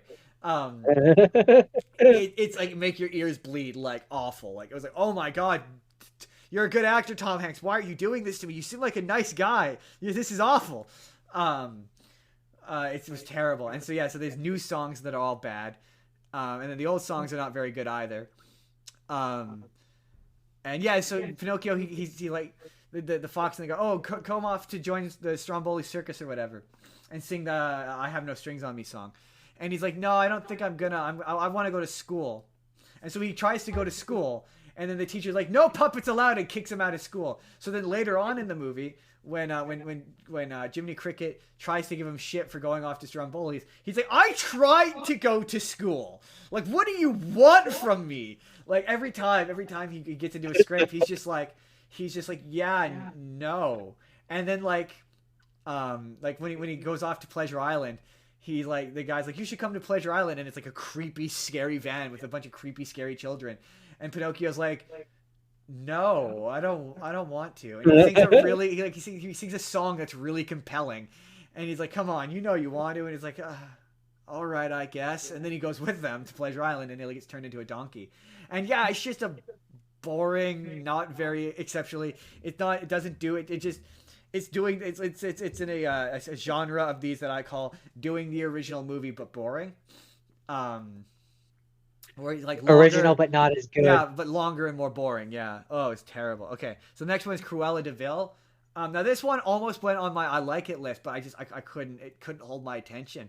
It's like I get what it's going for. It's trying to do like, oh, it's another one of those Cruella has a sad tragic backstory kind of movies, but it's like they tried to do the thing. And my favorite version of Cruella de Vil is from Once Upon a Time, where they try to be like, oh, she has a sad tragic backstory, but it turns out at the end that no, she's actually the bad guy and she's fucking crazy, and it's a big twist. I love that twist. It's so good. It's like, yeah, it subverts the idea of, yeah, you think these, because up until that point on Once Upon a Time, all of the guys who you thought were bad guys all had sad backstories. It's like, oh no, she's just a bad guy. And so this one is like, the twist is that the big bad guy of the movie is who Cruella ends up killing, I think, at the end of it. It turns out she acts just like Cruella de Vil, and she's like a proto Cruella de Vil. And Cruella is basically her backstory. She's a thief, and when she was a kid, she met, the two thieves who help her steal the puppies in the cartoon. Yeah, Yeah, she meets them as kids, and they become like a gang of thieves. and her name is actually Estella, and she when she's a kid she has her hair is the black and white naturally, um, and her mom gets killed by Dalmatians, which is why she hates Dalmatians, and Oddly specific, yeah, but she okay. basically she Cruella is like a terror. Basically, she gets the nickname Cruella, and the mom's like, you need to stop being like Cruella, and be more like regular Stella, and so that's the whole thing of the movie. Is like Cruella is like a separate almost personality almost, and the mom gets killed, and Cruella like runs away because she gets killed because her Cruella keeps getting kicked out of schools, and so the mom goes to this mysterious person to get money or whatever to take care of them. And while it happens, she sneaks in and sees the fashion whatever, and that's why she decides she wants to become a fashion designer. And the mom gets killed by the Dalmatians, and then Cruella meets the two thieves and dyes her hair purple and becomes Estella. And she ends up working for this woman who's proto Cruella. She acts like Cruella, and that's where Cruella gets the idea to be like basically become Cruella. And she develops the Cruella as like a secret identity or whatever. And she shows up at like fashion shows and fucks with this chick or whatever. Anyway, I had to tell you all that to tell you the twist because you're never gonna watch this movie. Is that this chick is actually Cruella's mom, and this chick is crazy, and she's like evil, and she basically turns out that she murdered the mom, and she's like ruthless and willing to murder, and it turns out that that Cruella is her kid, and that's why Cruella is rich. Cruella beats her in the end and takes all of her money, and she becomes Cruella, and she kills Estella, like fakes her own death and becomes Cruella permanently, and leaves all the money to herself. And it was just like, it just wasn't doing it for me. It's like, I see what it's doing, and I don't think this is a bad movie. That's why I didn't call this category the bad ones. It just didn't do anything for me. It's truly, I just didn't like it. It just was like, oh, this isn't. I saw that they were making a second one, and I was like, why? That was one of those ones where it was like I was tempted to watch it because I like Emma Stone, but I just never could bring myself to because it was like, eh. And it's a thing where it's like you're watching it. The big thing for me is like a thing they constantly remind you of in the 101 Dalmatians remake is how she wants to kill puppies. Like they say it aloud because it's such a horrific thing. Like how could she wants to kill puppies. Like that's like And make them into a coat. and make them into a coat, yeah. But like just she just wants to kill puppies. Like that's like the meanest thing, most awful thing. The other than wanting to kill babies, which is kind of a thing with that Peter Pan movie. Where I mean, like, he wants to kill kids. One would argue she wants to kill puppies, dogs. Yeah, exactly. And it's like, oh, so we're supposed to feel and bad for and then not only kill them, but skin them. Yeah, it's like, I mean, at least the Maleficent movie goes through the effort of being like, oh, she's not the character you know. This one is like, oh no, she's very much the character you know. They constantly make jokes about how, oh, I would never kill dogs, or like she shows up in a Dalmatian coat and the girl thinks that, because one part of it, she kidnaps this woman's dogs who are both Dalmatians, and she lets her think that she's killed them and skinned them into coats, and you find out that she didn't actually do it. But it's just like, it's just all like, wink, she's gonna do the thing, wink, and it's like, yeah, kill puppies, or try to kill puppies anyway. We're gonna lump in, so the next ones I have are the Alice in Wonderland movies.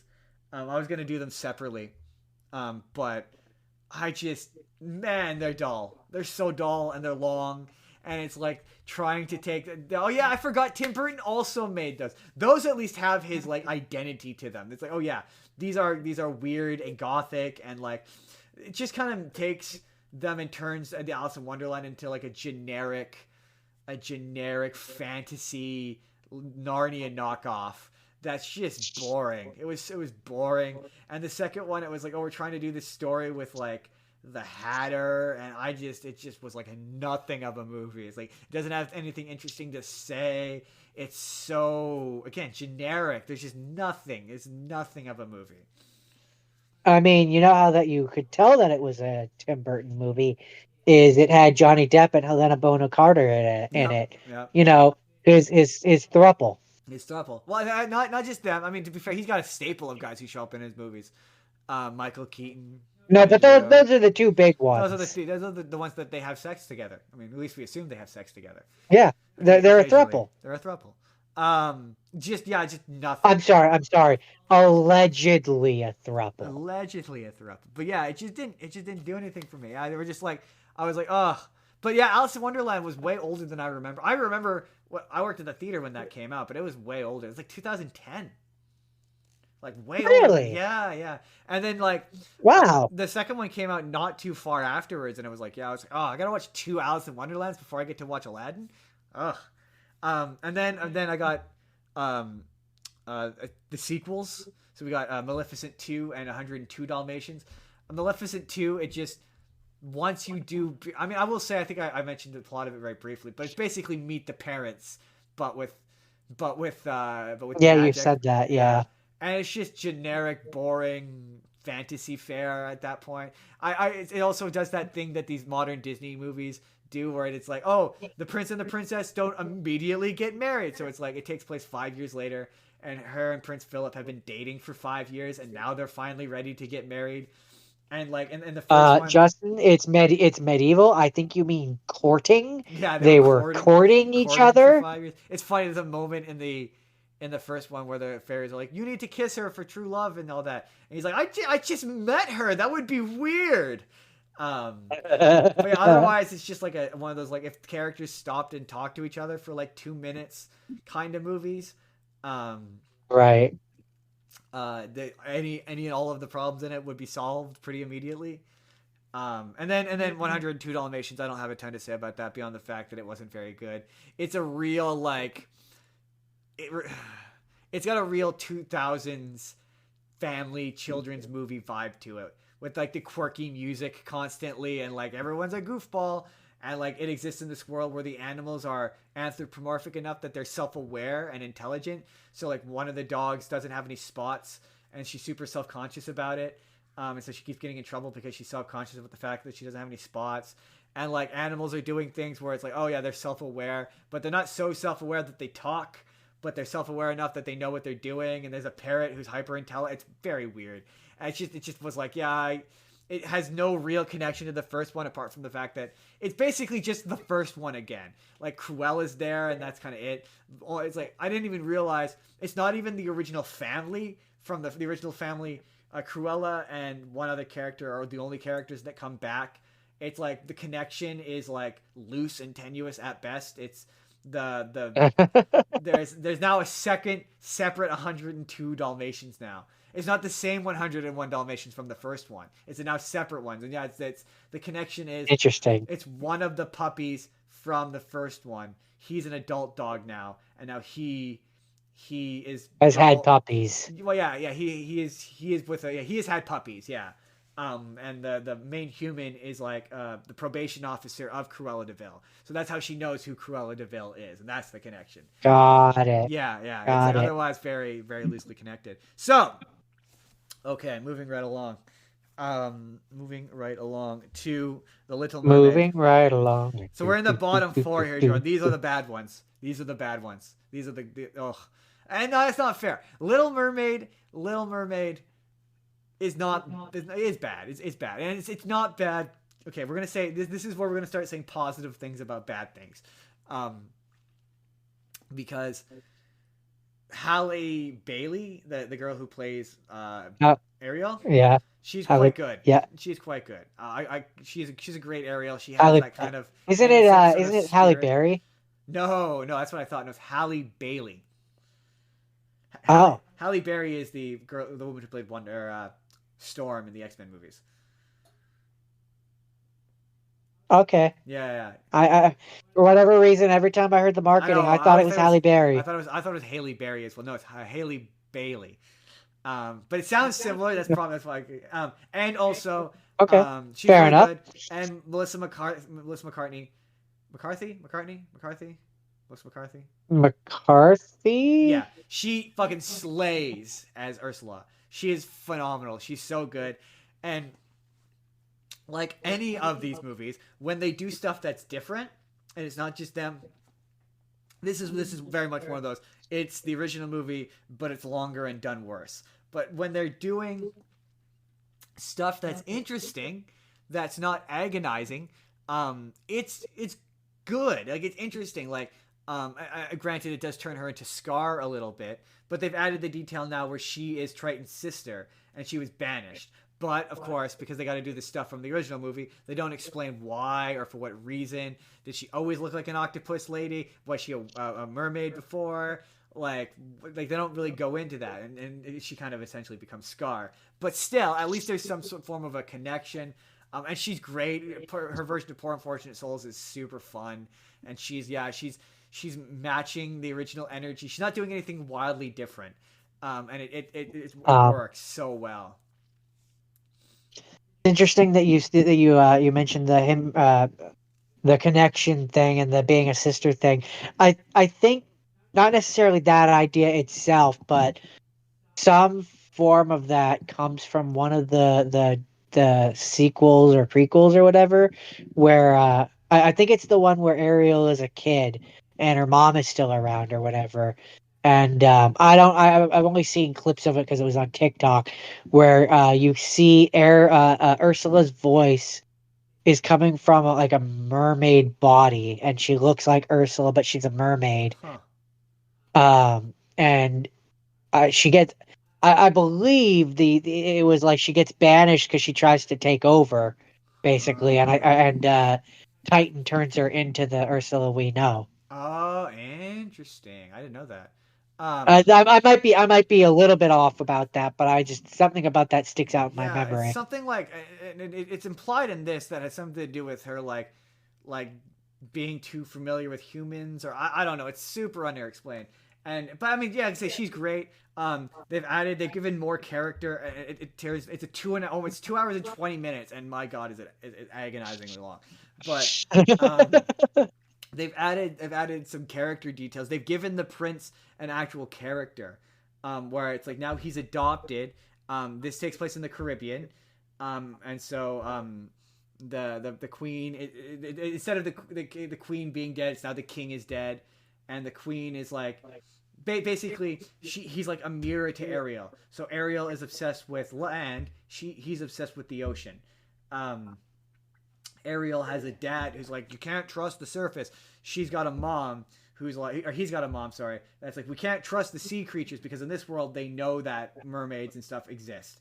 And Ariel's like singing, her voice is referred to as her mermaid call. And so they've sort of melded in the idea of like sirens and stuff, and so Siren. yeah, the surface is like mistrusting of the mermaids as a result of it. But again, they never do anything with it because they have to do really absurdly boring iterations of some of the songs from the original movie, because I realize this every time I talk about the Little Mermaid, I don't remember what happens after she gets turned into a human, apart from the Kiss the Girl song.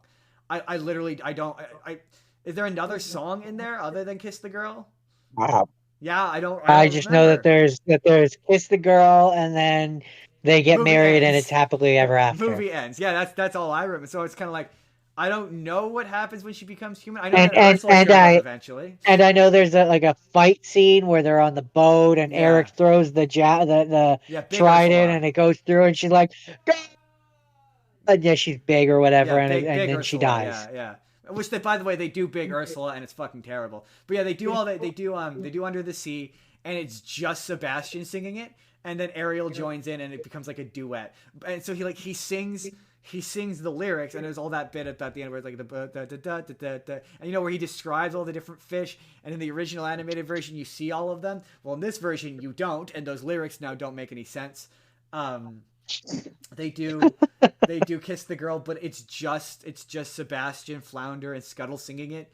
None of the other animals are there, so it doesn't have any of the ambiance from the original one. It's just weird. because these other animals would be expensive. I mean, it's terrible. It's so half-assed, and it's awful.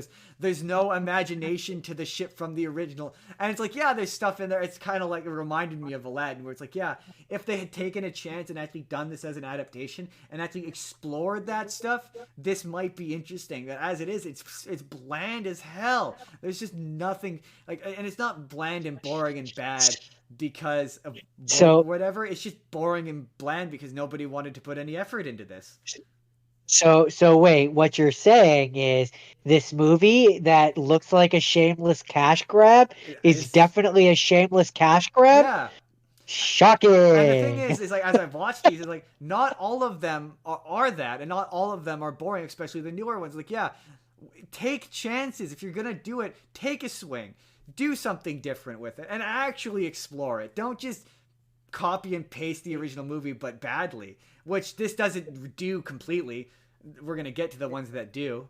Um, but it's just an awful, no good movie. It's just not no good. It's just Don't it just was don't shell out amazing. a boring, bland, uninteresting movie for the poor unfortunate souls to watch. Yeah, it's just yeah, and it was like I didn't hate it, I just didn't love it. Um, so Poor then unfortunate oh yeah, the next souls. one. Speaking of dull and uninspired, Mulan. Oh my God, Mulan was bad.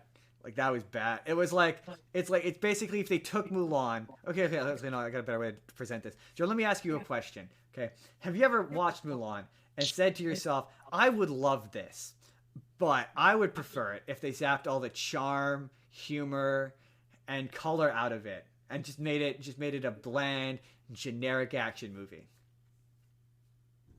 Well, Justin, it's interesting that you asked me that question because the answer to your question is there's a live action Mulan movie. Did you not know that?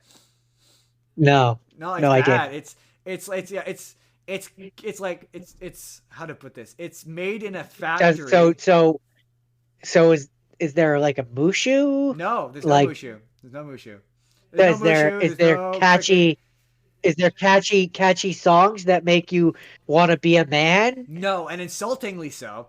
Insultingly so because they do parts from they do all the parts from the original movie. So they've got the she goes to the matchmaker. She joins the army. Um, she's a yeah, all of it. The all of the scenes from the movie they do, but without any of the emotion or any of the charm.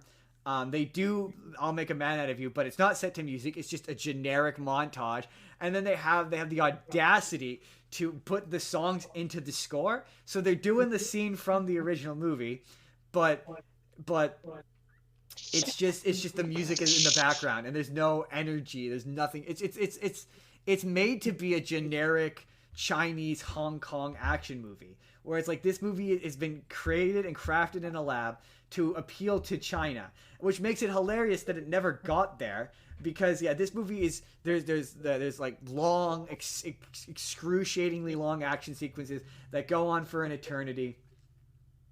Um, that could be put in China. Like that's what they're there for. And then like there's some action sequences that yeah they look kind of cool, um, but there's just nothing. There's none of the charm that made people like this movie is there. Like none of the characters have anything, and um they've also made her hyper competent like right from the beginning. The opening scene is she falls off a roof and does a backflip and grabs onto it, so it makes the sequence of her training feel completely redundant. um She was just always a she was just always badass. and the whole thing is oh she has chi now, and they got rid of there's no Han. There's now another bad guy.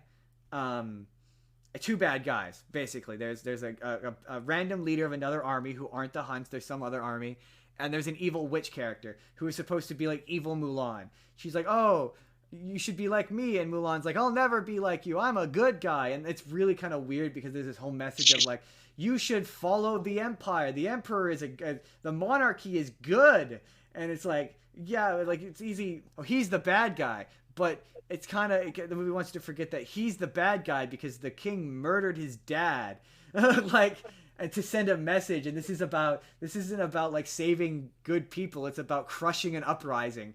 It's like okay, You need to destroy the rebellion. yeah. It's like oh, we're on the side of the So colonizers. Sure, okay, we agree with the Emperor from Star Wars. yeah. He was the good guy all Pretty along. much, yeah, and it's just yeah, it was just, it really was. Like, everyone's like, oh, what if we take Mulan and made it bad? It was like, yeah, and it doesn't do anything interesting. It doesn't say, oh, what if Mulan was different? It doesn't try to take another swing at it or do something interesting. Or it's just Mulan but longer and more boring, like exceptionally boring. Um, Execute Order Um, 66. yeah. So then with that, we move into the one. Oh yeah. Okay. One nice thing about Mulan is the action sequences look cool. I guess. Okay. Lion King. Oh, yeah. That felt a little disingenuous. I'm not sure that I believed that. Lion King. Lion King. To be honest with you, I couldn't decide whether the worst one was Lion King or Dumbo. Oh shit! I just realized I forgot. I completely forgot, and that maybe shows. I forgot to mention. I forgot to mention the Jungle Book, which I tried to watch. To be fair, I don't think that one's bad. I just don't like it, and I just don't like the Jungle Book. I've never liked the Jungle Book. To I be don't fair, the like.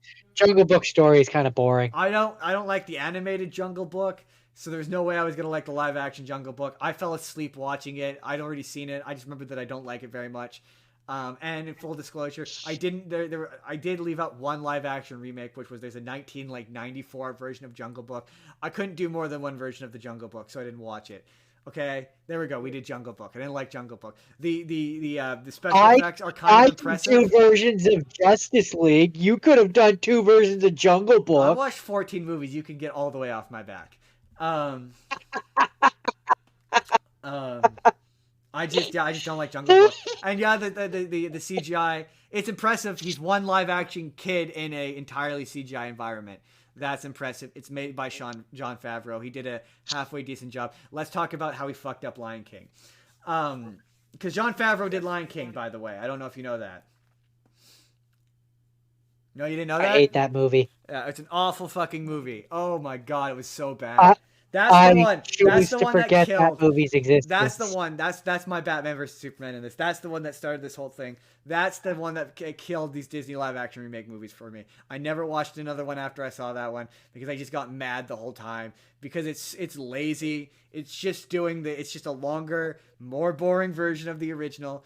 Like they brought back James Earl Jones and he has like half the. He doesn't want to be there. He's clearly only there for the paycheck. Like he's so bored. He's saying all of the Sounds lines. dead. Yeah, absolutely. Dead inside. He's saying the lines from the original movie with like a fraction of the enthusiasm. It just sounds like I could just hear him counting his dollar bills. Like it just sounds like he's there for the paycheck. Like the animation's like, yeah, all right, cool. This is what a photorealistic version of this looks like, but it saps all of the charm out of it. All I of the mean, expressiveness. quite frankly, I could have, if you were to tell me that the James Earl voice in that movie was like an AI that I was would believe it. programmed to be that voice, I could believe I it. could believe it. Like it was awful, and it was like yeah, it's like when this movie is doing this stuff. Oh, the worst is when Seth Rogen does the stuff from the original movie. When he does the stuff from the original movie, but he's taking jabs at it and he's being sarcastic about it. Or when they're trying to like lampshade jokes from like when they Akuna Matata. Oh my god, Akuna Matata. Akuna Matata was agonizing. It hurts my ears. Like it literally does. It makes me I go, "Oh, please stop. Please stop." Like, yeah, I didn't like Beauty I don't much care for the Little Mermaid one or the Beauty and the Beast one when it's being unoriginal or the Aladdin. But at least the songs are well sung in that movie. The songs in this they're awful. They're worse versions of the original. It's like it's terrible. Like, Aladdin, at least Alan Menken came back and he like punched up the orchestration so the music at least like One Jump has like a neat little guitar in there that's a little extra that makes it sound a Yeah. bit bigger. Like this is they're just doing shitty versions of the original movie. Um, and it's like yeah, it's like a diet cola. I think I called it the Diet Coke of Lion King, where it's like it's Lion King, or like to borrow from Deadpool, it's the Nickelback of Lion King. No, It's Lion King, not even but it's Diet Coke. shitty. Not even Diet Coke. It's the cola, the Western Family Yeah, Cola like the version. grocery store brand, whatever grocery store brand version you have in your area, cola version of the Lion King. It's it's cola, but it's shit. Like it's like it's Lion King, Yeah. but it's shit. It's just it's like yeah, they put it's so lazy. It just exists to be played in like electronic stores on TV to be like, look how good this looks in HD on your HD 4K television. Like it's a special effects demonstration of how real we can make animals look now without any effort, anything put into the story. And like, and here's what I will say. Here's the one. Okay, my one nice thing about this. I am looking forward to the prequel they're making. I'm interested in seeing that because at least it's different, and they're not just gonna do stuff from the original badly. Like at least it's like okay, if it's gonna be a musical, they have to write new music. You know, they can't just sing a butchered fucking version of Hakuna Matata. I will say that I heard in terms of that one that they are going to do their version, which will be terrible probably, of "He Lives in You." Yeah. Well, no, see that's the thing is I don't think a Circle of Life. Circle of Life is the only good song in this movie, and that's because they just took the original and put it into live action. Like that's all they did with CGI animals. So it's like yeah, if they do a similar thing of like. With He Lives in You, then it might not be bad. But yeah, I don't. What's the point? Like I mean, Also, just also, I wanna just say this again. The thing that drives me the most crazy about that movie is that everyone always calls it the live action Lion King. It's not live action. Stop calling it that. I mean, It's not live it's action. the It's photorealistic. It's not live action. yeah. There's no live action animal in that movie. There's no real animal in there. Like if you want to call some of the other movies live action movies, okay, sure. It's 90% human, 10% or 10% CG. Yeah. There are no live action beings in this movie. Yeah.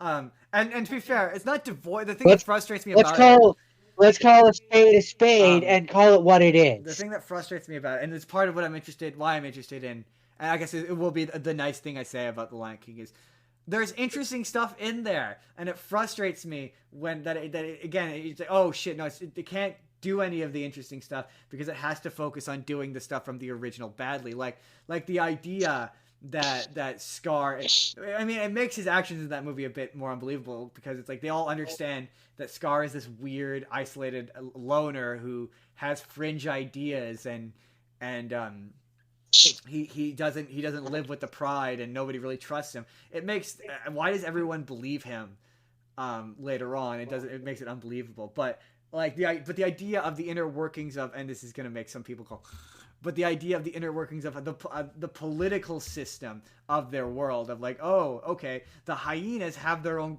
like country like they like there's this idea of when Simba and Nala go to the elephant graveyard, they're entering hyena territory, and that's breaking some sort of truce. Like that stuff is interesting, but like the movie doesn't have time to deal with that or focus on that because it has to do once again the stuff from the original movie badly, and like that's why I'm interested in the prequel because that movie can do that stuff and talk about and be about again something different, something unique. And then the thing I learned is like I'm not against these movies when they're doing a straight adaptation. Like when you're just doing, but if you're gonna do an adaptation. Don't do a recreation. The Lion King movie is a recreation, a bad recreation. Lady and the Tramp is a fun adaptation. Like that's the difference. You know what I mean? And the same with Aladdin. Aladdin's allowed to be an adaptation. Then it's interesting and it's worth watching. But when it's just recreating stuff from the original movie, it's not interesting and it's not fun. Because if I wanted to watch that original version, I'd go watch that original version.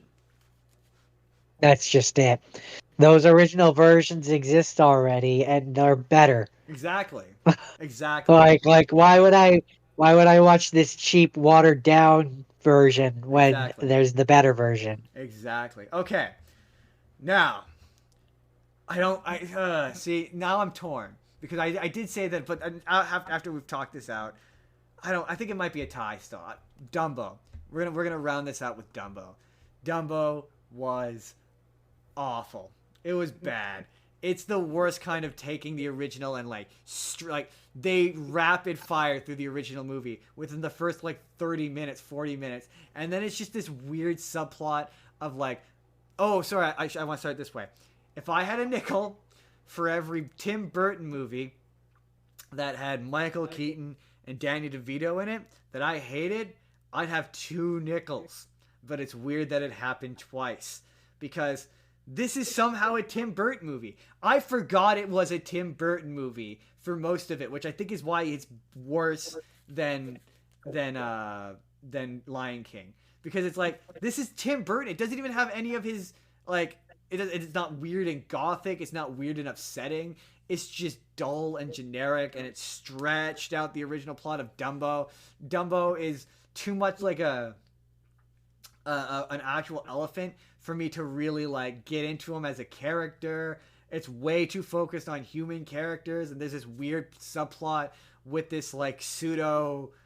He's played by Michael Keaton. He's like this mishmash of like Walt Disney, and like Elon Musk, and like your dickbag fucking billionaire, and like he buys Dumbo and Dumbo's mom, and there's this whole second section. And it's just awful. It was like, oh my god, I hate this, and it's too long. It's too long. It's like 2 hours, over 2 hours. And it's like this. If this were maybe an hour and a half, bring back. This is my plea, because I don't have much else to say about Dumbo, because Dumbo was fucking awful.